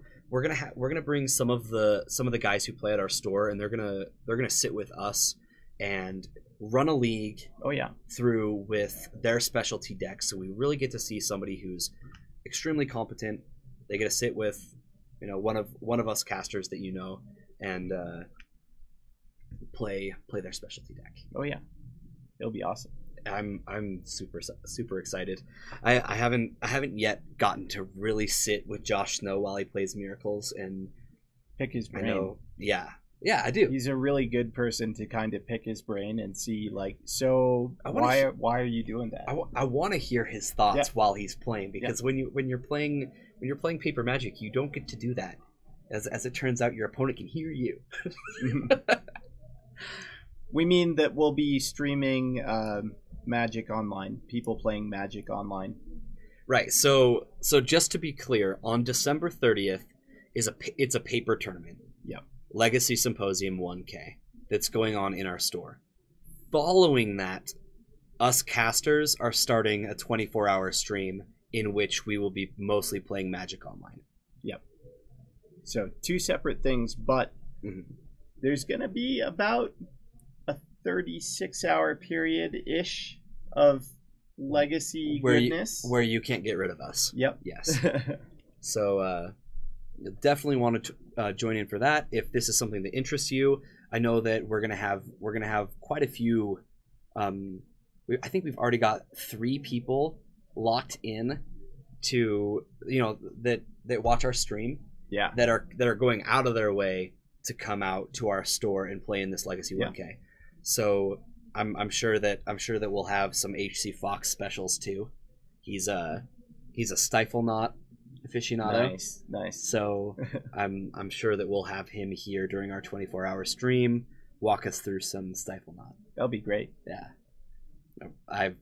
Every time he's in chat, he's like, "No, do this. What are you doing? Like, don't you understand? If you do that, you're dead." It's like, I'd really appreciate it if you could just be here. That way I can understand. Looks like our last round is going up. All right. And yeah. So we've got Gordon again. He's just staying on our feature match. Storming around. He was our Legacy Classic winner. Mm-hmm. He talked with us a little bit during, kind of at the end of round 1. If you didn't get to see what he had to say, really, really awesome person. It was fun to talk to him. But it looks like he's 2-0 and ready to take this tournament down.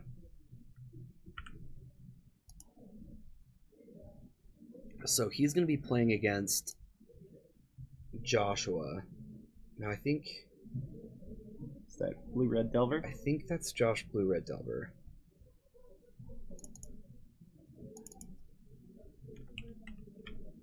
We'll call him Joshua. That way he's not the same as Josh. Mm-hmm. I think that's who we're gonna watch.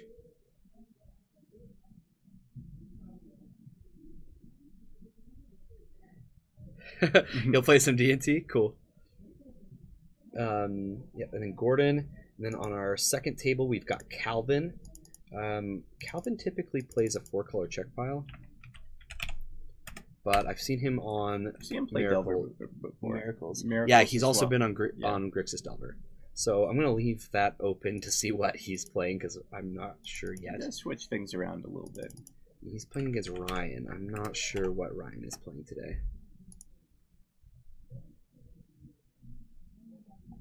So shall we watch Storm? Should we watch Storm one more time? The matches tend to go fast whether he wins or loses. You know, I was really interested in that last round with Storm. It was really kind of cool to see the lines going through. Okay. Awesome. Then let's pan over there and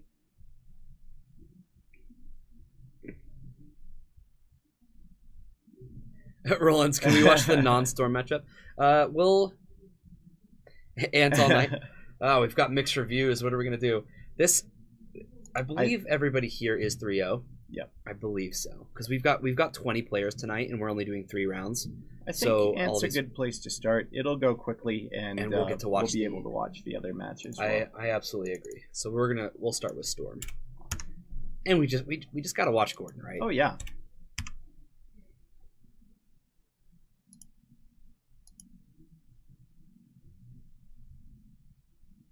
All right, opening hands being drawn, and yep, looks like Blue-Red Delver has a couple Ponders, a Storm Chaser, Monastery, Swift Spear, and some lands.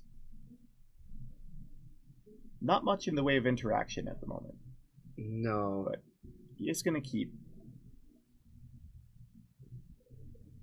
What he just did right there, I'm not used to seeing it. The crack fetch sack. Well, he actually he actually tapped his fetch land before he sacked it. Yep. Tap.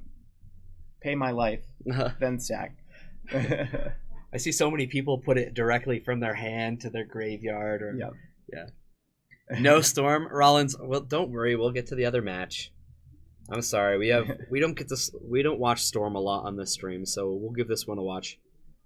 I'm sure it'll be a quick match. All right. Probe coming in. We see a hand of a lot of fast mana here. Mm-hmm. We see 3 rituals, a Ponder, a Preordained, and a Brainstorm. Yep, just lots and lots of cantrips. I imagine that he'll be going through these probably for the first 2 turns at least. Probably aiming for a turn 3 or turn 4 Storm. Island leads off with Preordain.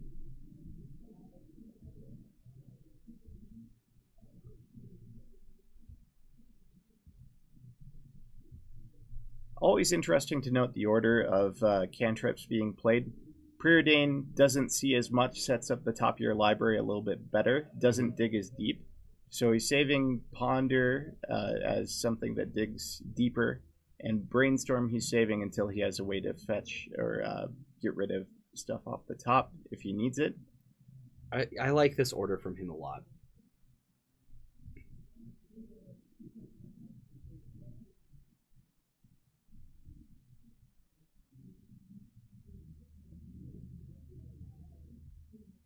And Cataxium Probe. Let's take a look at what we're dealing with. We've got an island, a volcanic island, Storm Chaser Mage, a Ponder, and a Brainstorm. Punt 3, not keeping a Force Hand. I don't think this deck needs to keep a Force Hand. certainly not blind. No, especially the fact that Gordon's already at 15. The fact that his life total is going to be so pressured so fast, it turns off ad nauseum as an option. Does make things harder.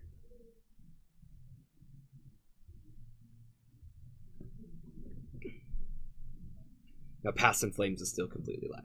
Oh, yeah. Now, the other thing is that with Force of Will, ill-gotten gains also becomes a little bit of an issue. It does.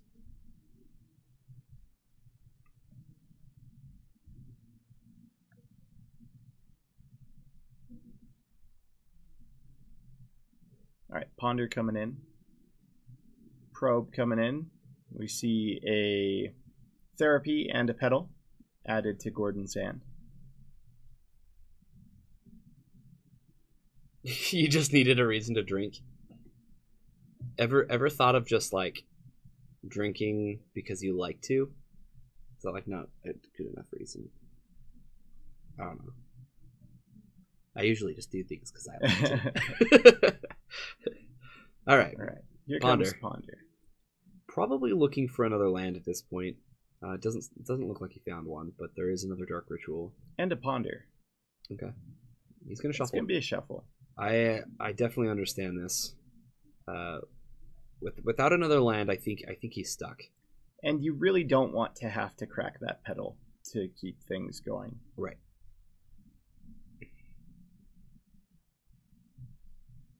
I love it. Joshua's just looking over like, okay, we good? Like, yeah.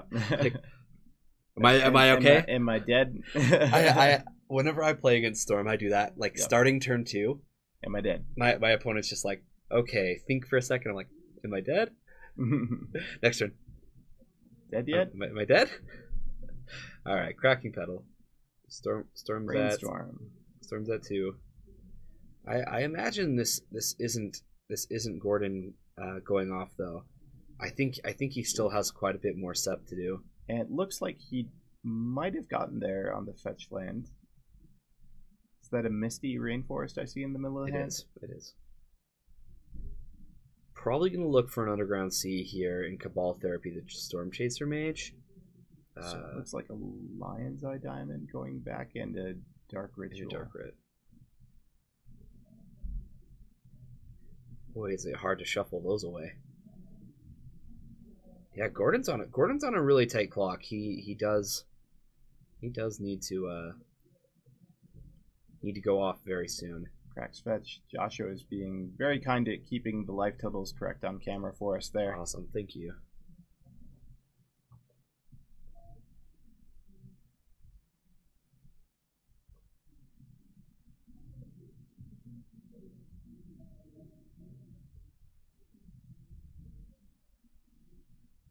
So Brainstorm coming down.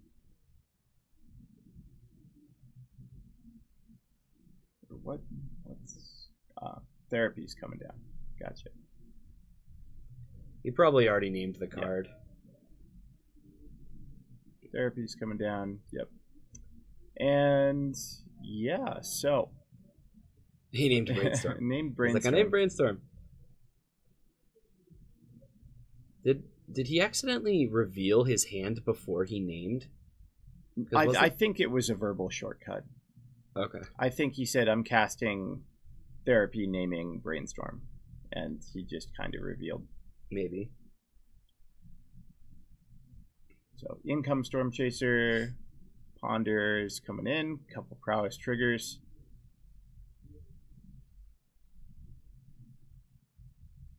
And I think if Joshua had a Fire Blast here, that'd definitely be game. It absolutely would. Because the Ataxian Probe. Probe's getting pretty close. I think that was a Daze. Huh.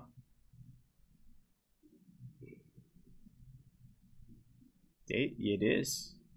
So there's a land and a Daze in Josh's hand. And he's going to attack in for 6 damage. Oh, that is brutal. That's just not quite it.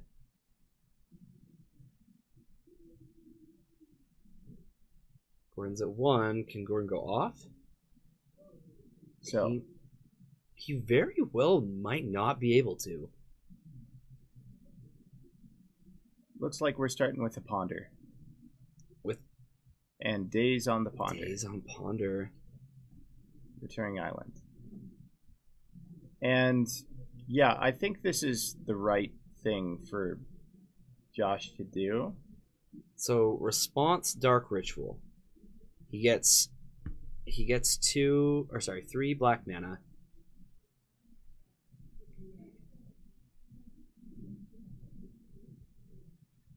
Down come these counters. So he used one of the black mana to pay for Daze. And I don't think that that's going to cut it off the top there.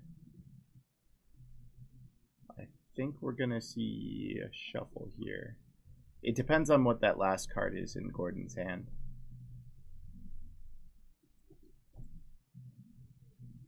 We do see Past in Flames. We know he's got an LED and some more mana. So he can ritual up to 5 black mana, cast LED. LED for the red mana necessary to flash back Past in Flames. Captain QC was going to cost him a mana anyway. I'm not sure. That does suck that you had to stay at work for an extra hour, though. Sorry about that. I have a feeling that the remaining card in Gordon's hand is another cantrip. I think so. And his lack of blue mana is really hurting him. Yep. As we saw him kind of reaching for that card before the Ponder. Like, am I brainstorming, or am I pondering, or am I preordaining? So I think rightly so you see a shuffle here.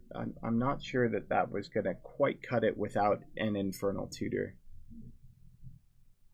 I agree, Captain QC. It would have been a little better, but I think the Daze looked quite good regardless. Yeah. Gordon's still in quite a bind. He can't fetch. He can't really do much. He needs another mana source to kind of keep going. Here comes the LED. Here comes the ritual cast. And looking at that hand. Honestly, David Byer, I have no idea. Here, I'll change it. All fixed.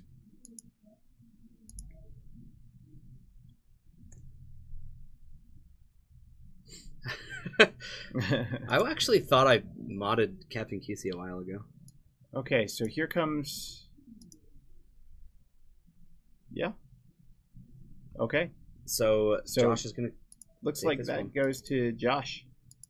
We saw an ad nause, and that's not going to do it. Like, at 1 life. Too much pressure. All fixed. Alright, let's take a look at our other match. Looks like all sorts of things are going on. Okay, so this is the big Eldrazi deck that I was talking about. Sure. Let's call it Big Eldrazi. Not really sure what the official name for this deck is, but it is playing with the Locust lands. Yeah. I did it again. What? Does David Byer keep getting you modded on places?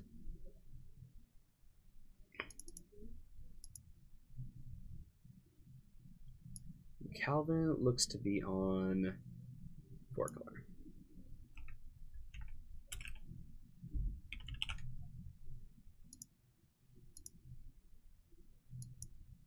All right, so we see a Thought Knot in play, and now an Oblivion Sower coming in.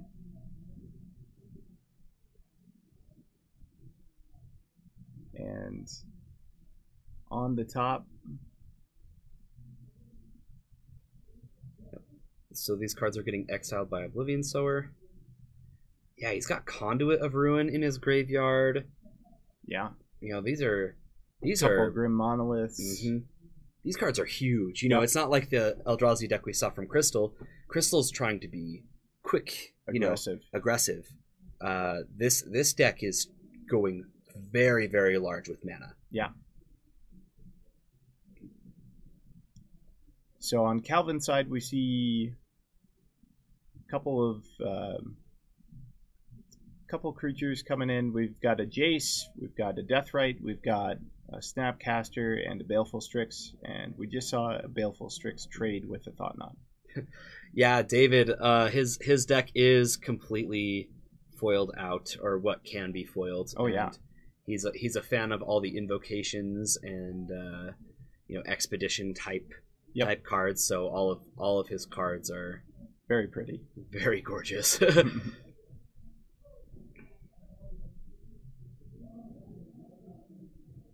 Jace Brainstorms.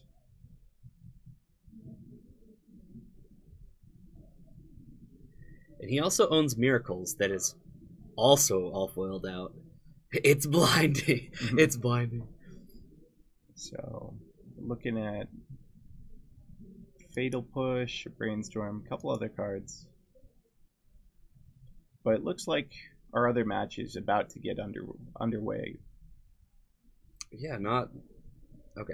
Looks like there's going to be a movie, actually. So we'll stay here for while Josh is mulliganing.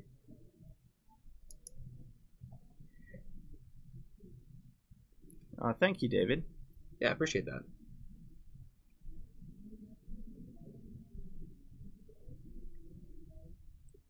Well, if you're liking the content at all, be sure to give us a follow. It goes a long way. Alright, so here's another Cloud Post. I think that's a Glimmer Post. Glimmer Post, sorry. And this is he'll gain, it looks like 3 life. Yep. I see. 1 Cloud Post, Yeah, he's doing the math right now. And 1 Cloud Post, 2 Glimmer Posts. and a Cavern. I'm assuming Cavern's on Eldrazi. Ant, it looks like their game is getting set up for game 2.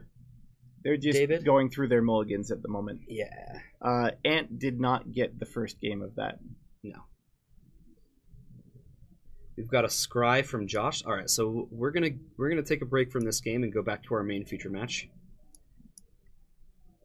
So, Josh is on a mull. And Gordon is on the play. Starting things off with a ponder. Gonna keep those on top. Draws a land, passes turn. Another cantrip heavy hand from Gordon, but he does have a fetch land. It looks like he'll be able to cast multiple of these this next turn. Yep. And really set up his hand for a turn 3 or turn 4. Now, I did see the flash of a Force of Will in Josh's hand. Okay. So Some interaction. we'll see it. We'll see if that ends up mattering or if it gets therapied away before it matters. Mm-hmm.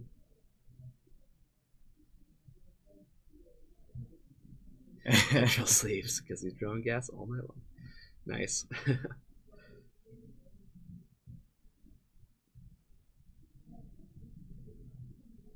Volcanic Island mirror match going on here. Here's a brainstorm with the full intention to crack this fetch and get rid of some things. There is a Daze. There's also a Force of Will on the other side. Decides not to pop those off on the Brainstorm. Now, one thing that we don't see from Josh this game is any early creature to kind of get the pressure on. No Delver, no Monastery Swiftspear. Mm-hmm. Counter the cantrips, Josh. You know, it's not always correct to counter the cantrips, but I'll tell you what. As far as decks that you may want to counter a cantrip in, I'd say that Storm is high on the list. Yeah.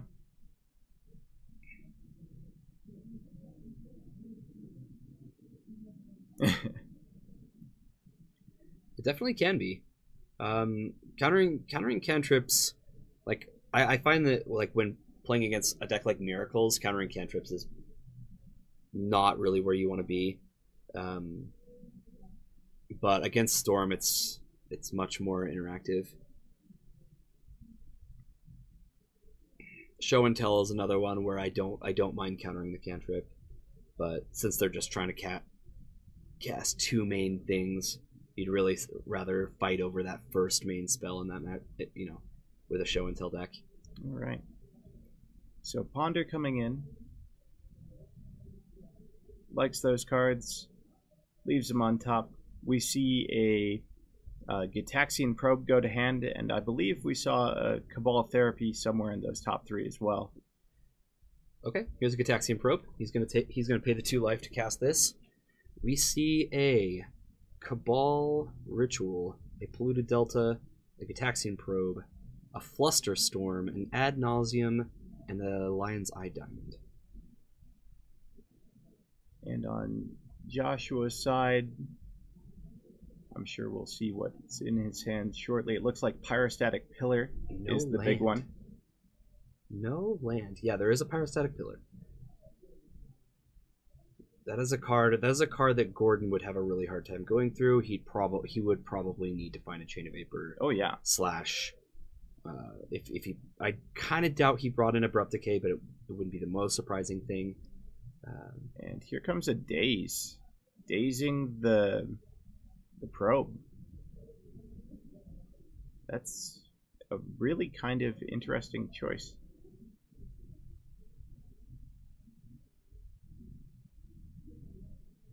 Is he thinking of forcing now? Nope, he's gonna let this one resolve. 2 Smash to Smithereens, Force, Storm Chaser, Pyrostatic Pillar, and another Daze. These Smash to Smithereens look awful. Yeah. The idea is to see if he can catch an LED or a Petal in play, but they can just sack in response. You're not getting 3 damage. They don't pitch to Force of Will. Like I don't know. I think this is a weird. Yeah, I think Josh kept the hand on the merits of the Pyrostatic Pillar. I think so. And hasn't really found a second land to go along with that. And he did have Force of Will, which also kind of adds to that. I believe here we're going to see a Cabal Therapy come down on Gordon's side. Dark Ritual into Cabal Therapy, perhaps. Yep.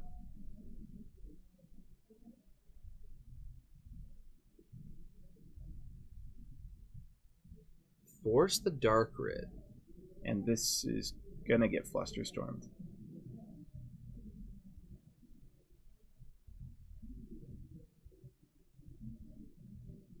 They're just doing the math on what the storm count is there. Definitely took the bait. Not entirely. Yeah, the days needed to be exiled and the life needs to be lost. It is a part of the cost, so that happens before the resolution of the spell. All right, down come the storm counters here, and maybe we're going off.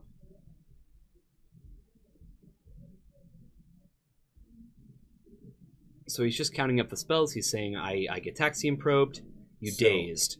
I Dark Writ, you Force of Will, the storm counts at 4. Man. He's using Josh's interactive spells to to add to Storm. He kind of came out on top with those, and he may be able to go off this turn. I think he might be able to go off this turn. He's got the ritual. He knows the forces out of the way. The daze is out of the way. And he has 7 cards. He has Threshold. This is going to put him up to 5 mana. Here or 6 mana, sorry. Ad nauseum. LED. Up to 6 on Storm, up to 7 on Storm with the ad nauseum. Yeah. He doesn't even need the therapy because he already knows what's in hand.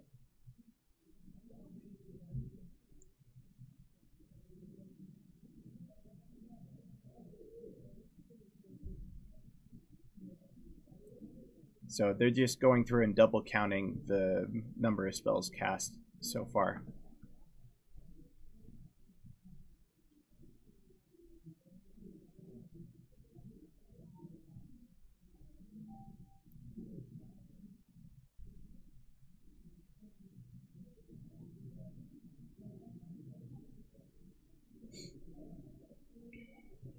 It looks like they're at 8.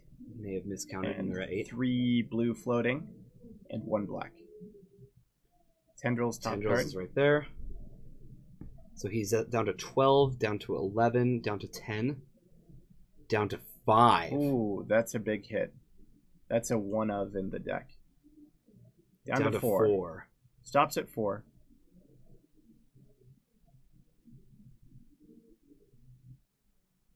Four mana to play with here.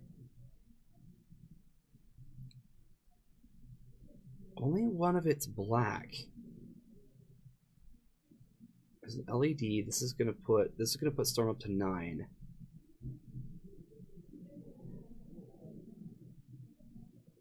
He's already played his land for the turn. So here comes a brainstorm. And he needs to find any ritual. He does find a tutor. Tutor and LED crack might be able to keep him going. He'd have to crack it for red to go get past in flames, or oh no, he does have but there's a force of will in the yard, so he'd have to find an ill-gotten gains pile that also gets him past.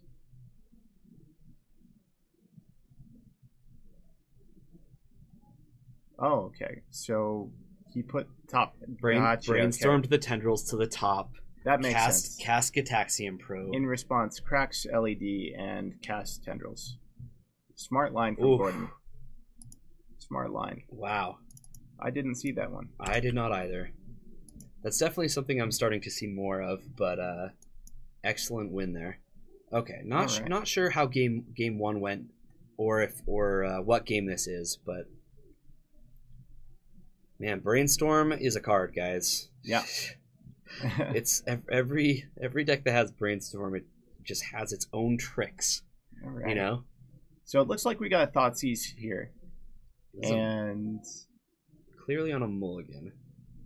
Ryan is. Yep. So, we've got an All Is Dust, a Surgical Extraction, a land, and this is another Glimmer Post that was drawn. Voltaic Key in play. No Grim Monolith to use. Him coming in. And that's, wow. Wow, what a start from Calvin. This is so disruptive. And normally I'd say that these discard effects, they lose value really quickly in this matchup. But you hit this hard, this fast, and they don't actually have enough cards in their hand to go mana plus big spell. Right. Because you do have to have both.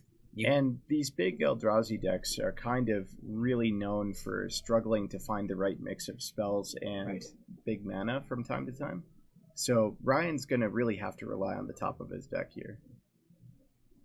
It is something that's difficult coming from a deck like this. I've heard all the complaints, you know. Oh, I only drew lands. Yep. Or, oh, I only drew big spells and no mana to cast them. Yep.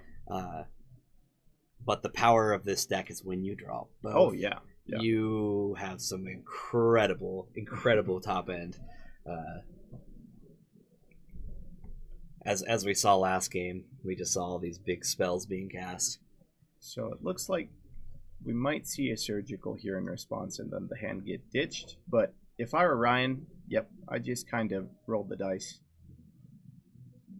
He might just roll for the one to keep. Yeah. Yeah. I like that. All his dust and glimmer posts go to the bin. So surgical extraction's the only card left, right? Or no? Correct. Yeah. Yep. Surgical is in hand for Ryan. Urborg was the draw. Yep. All right. Our other match is just they're just finishing up shuffling. If there's no mulligans, we'll take a look over there and come back to this match after one more game of Blue Red Delver versus Ant Storm.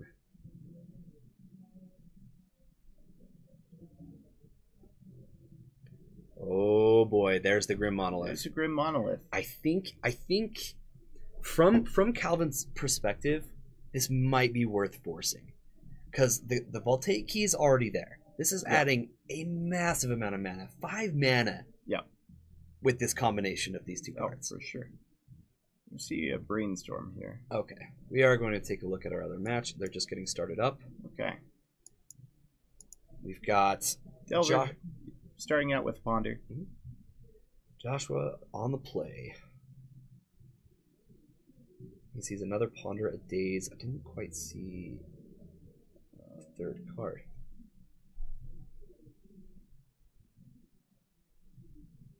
The blue one. Keeps him on top. Draws his card. Passes turn. So we see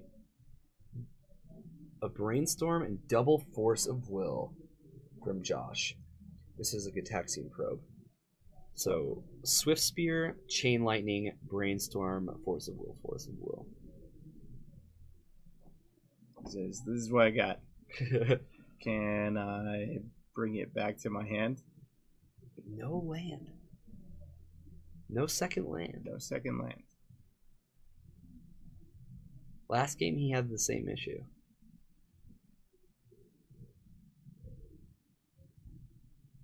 So Gordon plays Petal, cracks Blue Delta.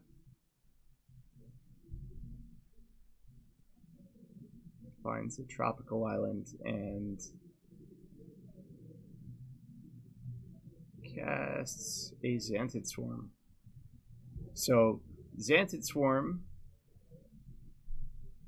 when it attacks, your opponent is no longer allowed to play spells for the rest of the turn. Right? It's a 0/1 flying creature. Yeah, David, I'm definitely aware that they have an extremely low land count, but even then, like, not having the second land here is really, really brutal looking at his hand. That's all I'm saying. He may have found it off this Brainstorm now. Xanthid Swarm is such an interesting card. I wonder if this is going to warrant a Chain Lightning hitting it. Now, that is the thing, is Josh has to keep in some amount of burn. Yes. So this Xanthid Storm might not be as effective as it would be in some other matchups. But perhaps not. At the same time, it's at least eating 3 points of damage. It is. And if it buys you a single turn, it might be worth it. I think we're going to find out. This does look like a second land that Joshua's found. In a Flooded Strand. He's going to activate it. I think we're going to find another volcanic island, I would assume.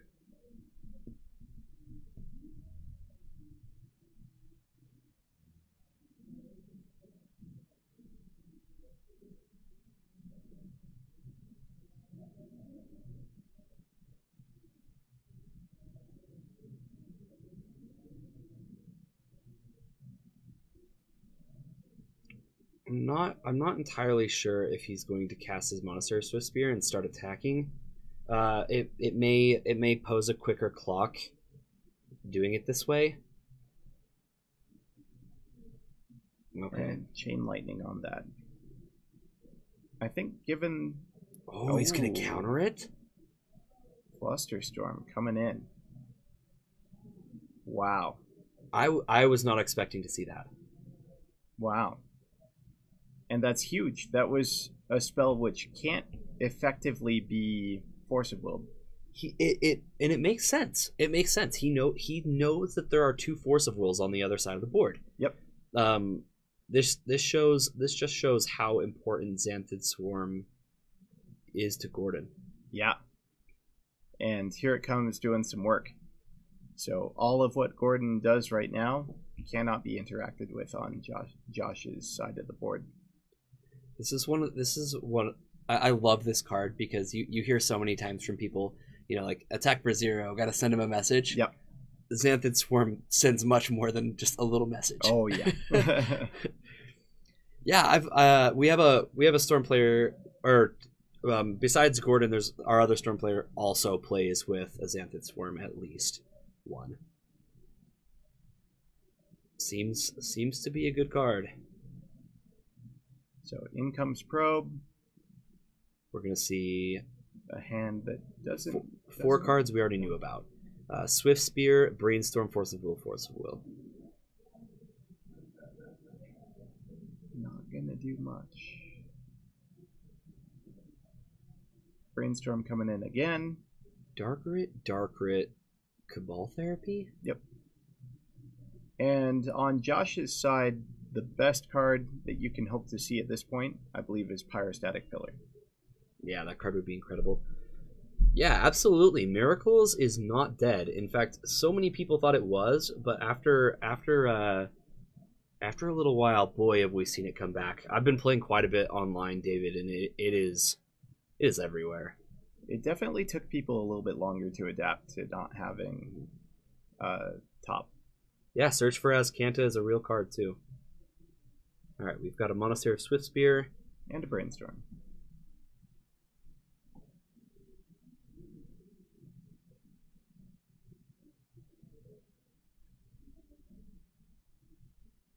Joshua also has that fetch land in play, ready to shuffle away 2 cards he no longer wants. It might just be 2 Force of Will. It might be. If he found another burn spell, then maybe he keeps forces. I could see him getting rid of 1. He doesn't have enough blue cards in hand to force twice. Okay. Yeah, I definitely agree. You saw Soothsaying and then Search broke it right open? Yeah, I agree.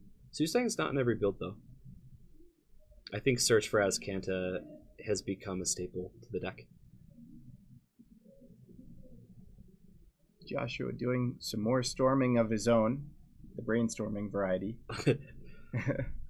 Yeah. Second one he's cast this turn. Still looking for answers. Trying to figure out a way to deal with this Xanthid Swarm and hopefully get back online before Gordon's able to go off.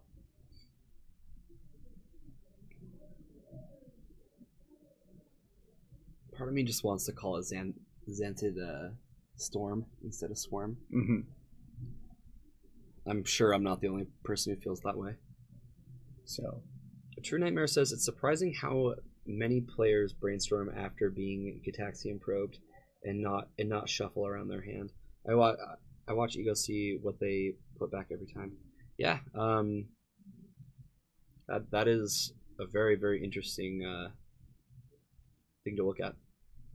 So, Gordon down to 10, untaps. We see a hand that revealed before. All right, move to combat. I do see Force of Will. Still lurking in Joshua's hand. Yeah.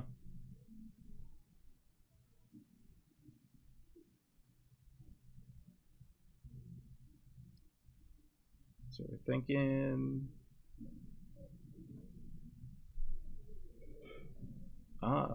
So before combat, here comes a Surgical, and that's going to eat a Flusterstorm. And Gordon's asking, so what you got? Flusterstorm better than Spell Pierce here. Ooh, incoming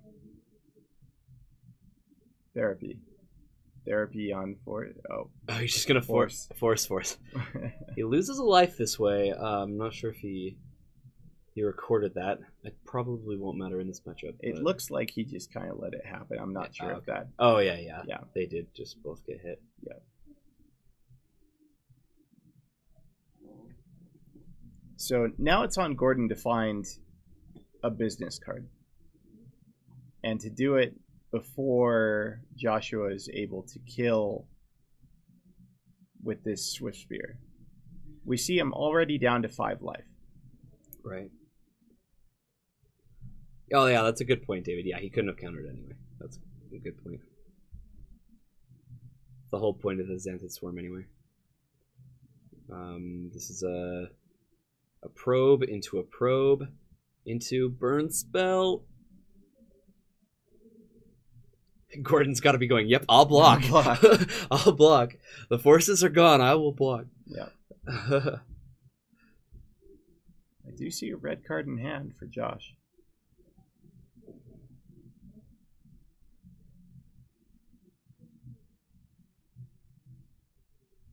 Another Swift Spear coming down.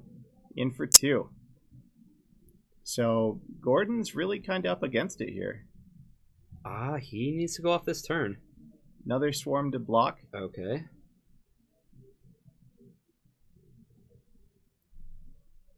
Passes back. Burn spell. So third Monastery Swift Spear. Go to 1. No spells. That doesn't trade. Yeah, Xanthid Swarm does not have any power. Nonetheless, 2 power.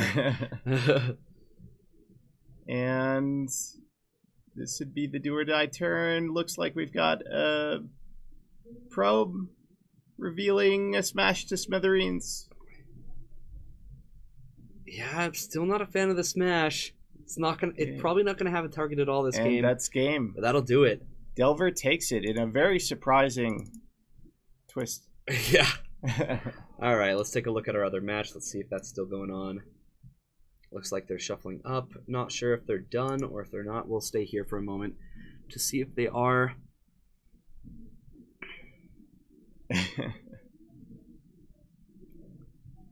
Wow, that was just crazy. Yeah. He had the Xanthid Swarm for so long, and he just kept drawing cards, kept seeing nothing. Fought through the counters, didn't really draw into enough cantrips to dig deep and get a business spell. He had the rituals. Yeah. He just didn't have anything else. He had rituals, just a lot of mana. Yeah. Right. Needed that Infernal Tutor. Yeah, and you have to think, Infernal Tutor, with how many cantrips that deck plays, there's quite a few. Looks like we have another game here. Awesome. More magic. I am really excited to see this. Or are they playing? Yeah. Yeah, David, really worth noting, Storm sided in a lot of answer cards. And they have to side out something for that. Would be interesting to see. We saw 3 Xanthid Swarms? 2. 2 Xanthid Swarms? Yeah. And 2 Fluster Storms. A lot of non cantrips there. Okay, looks like we're gearing up for game 3 here. Preordains are usually the first to go. Yep. Absolutely. They are the third best cantrip for as far as blue 1-drops go. Here we go. Oh. All right. Scalding Tarn. Tarn in play. Pass. Yep. And Cloud Post coming in.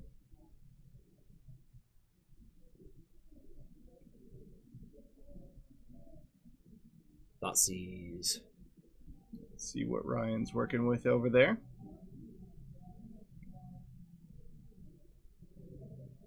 Couple lands, Spyglass, Monolith, Surgical, Thought Knot, and Oblivion Sower, it looks like. Don't think so. That's a conduit. Kozilek, the great distortion. Wow. Words.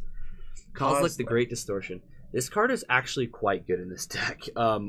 It hits the board and you draw cards up until you have 7 cards in full hand. 7. And once you've cast a Kozilek, you kind of have the mana to cast more big things. So the draws just like push one thing to the next. Not to mention that if they try to counter, if you have Kozilek in play, you can pitch a card with the same mana cost as the one being played and counter it. I absolutely agree. Yeah, David, I agree. Spyglass is a great card, especially in this big mana deck where like 1 and 2 mana just aren't that different. Oh yeah. I might run out there and ask what he's named. I would assume it's going to be Deathrite Shaman or Jace. But he does get to see the hand of...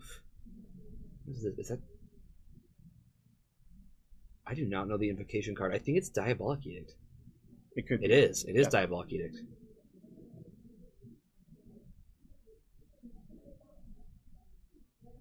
Oh, right. Exactly. It's like a Gataxian Probe, but you actually get to shut something off, too. And a lot of these decks have cards that need abilities in their win cons. Yep. Jace the Mind Sculptor being a huge, huge card to shut down. So it looks like Calvin's thinking about snapping into a spell and decides he's going to wait. He does have the ability to Abrupt Decay the Spyglass.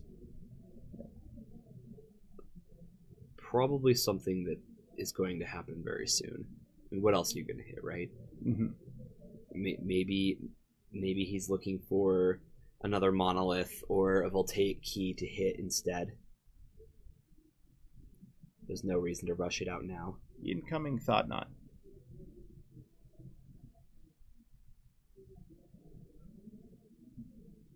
He just lets this resolve. Wow. Okay. He's going to take Abrupt Decay. Yeah, and kind of interesting not to see that cast in response. Although, I suppose if he's fine with it... Yep, he just Diabolic Edicts, and that'll draw him a card. Now this is fantastic, though.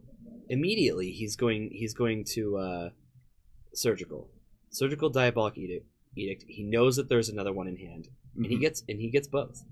I highly doubt there's another Edict, although with how much lands is typically in this store, it wouldn't be the most surprising thing to see a third. And knowledge of the deck is kind of big too, seeing how your opponent sideboarded, taking a look through, figuring out what might be in hand, what might be in store later in the game. Right. Yeah, definitely. Sometimes there can be 3. Not typically, but I've run 3 myself, so for sure.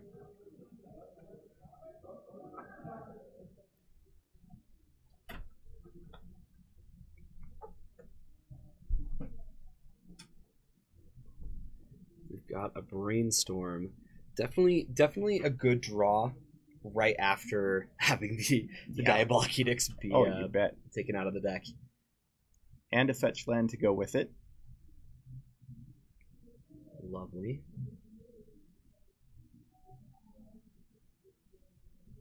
Ryan's still a decent ways away from casting that Kozilek, but we do see another Monolith. And another lovely Eldrazi in hand there. There's an Endbringer. Endbringer has all sorts of abilities. It does. All very, very relevant.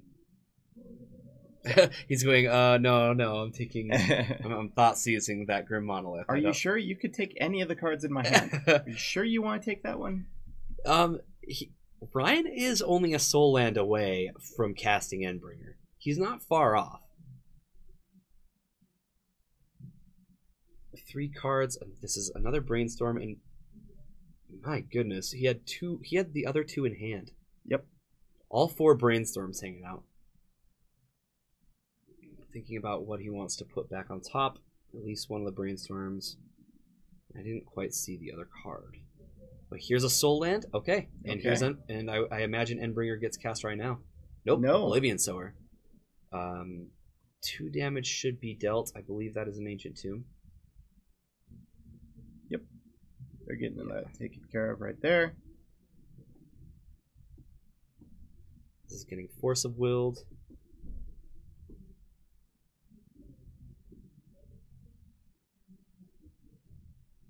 And that's a cast trigger, so still revealing.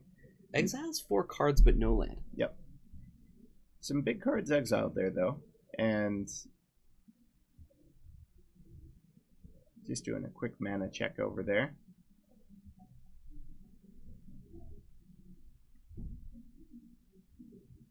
Incoming Colgan's command? Oh, make you discard, kill Spyglass? Or 2 damage? What was his other... Unknown. Oh, he drew him to Torok. This is going to get Wow. rid of Endbringer and leave Ryan with nothing in hand.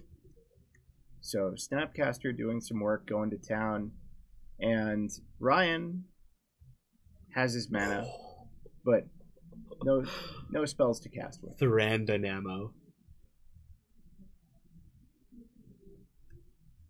All right. This is 9 mana on board for Ryan, as long as it's an Eldrazi spell, because there's an Eldrazi temple hanging out. Mm-hmm. So 8 mana, 9 if you're casting an Eldrazi.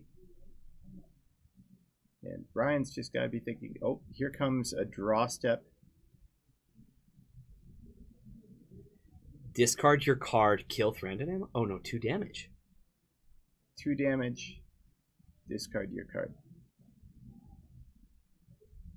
Oh, he's at 6. That's why he hasn't been keeping up with his die.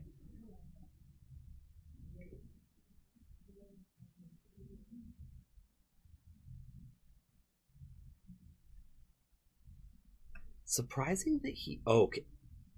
Abrupt Decay does not kill Dynamo. Yeah.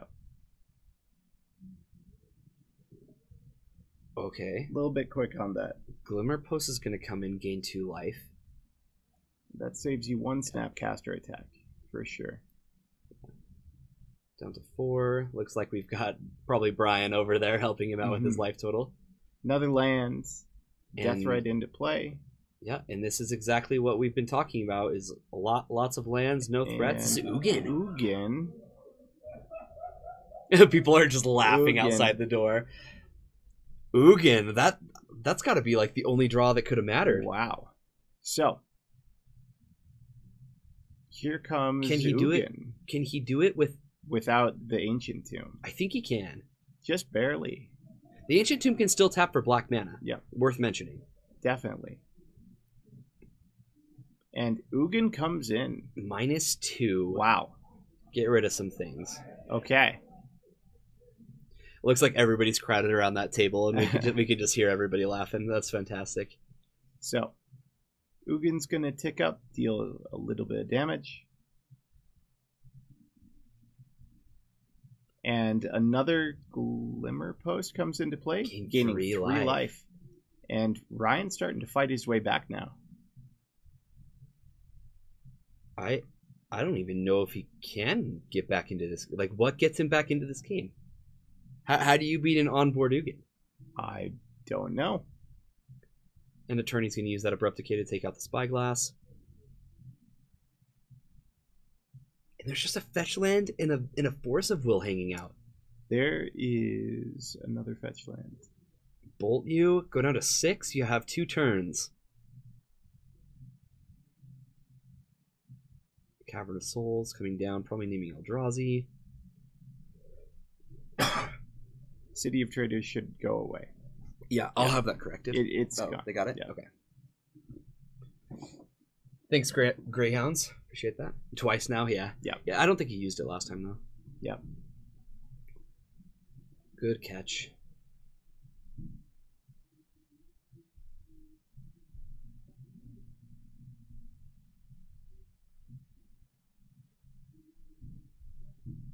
So, Calvin draws for turn. having a hard time passing the can you beat Nugan test on the last turn possible. Oh, and here's there's a lightning bolt off the top, but it's just not going to be quite enough, I don't think. Nope, it needed to be another lightning bolt. Wow. Oh, man. And Ryan takes it.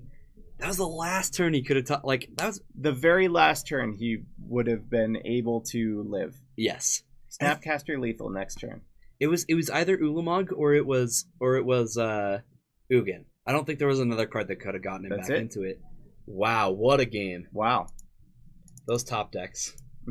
All right, that'll do it for Ryan. So we had Big Eldrazi and Blue Red Delver. Yep. Both go 3-0 tonight. Yeah. Yeah, destroy the Dynamo. I don't know why he didn't. He just kept pointing the 2 damage at Ryan's face. It looks like he was probably just trying to present a clock and say, okay, you need to beat me soon. I can't beat your big draws. Yep. But I think he could have if he had killed the Dynamo. I agree. I both times he casted those, I was like, okay, kill Dynamo, like, and then he just didn't. He was like, well, I don't know. Well, that will conclude our stream.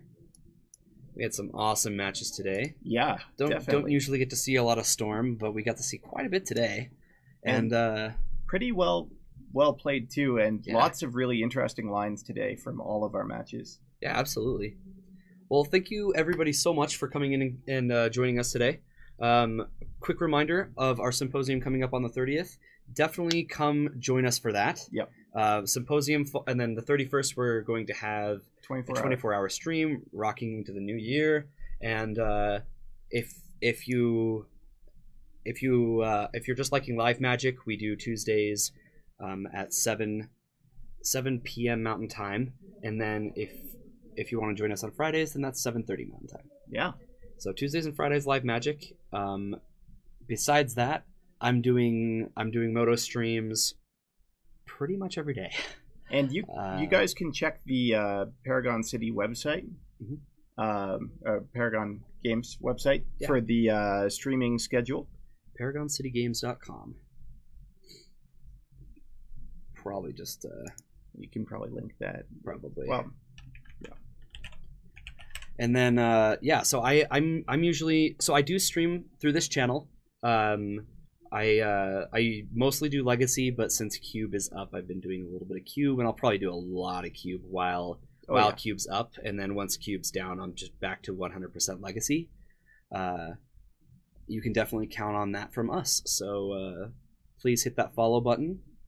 Subscribe if you like what you're seeing. We will have our first emote very, very soon. So we found it.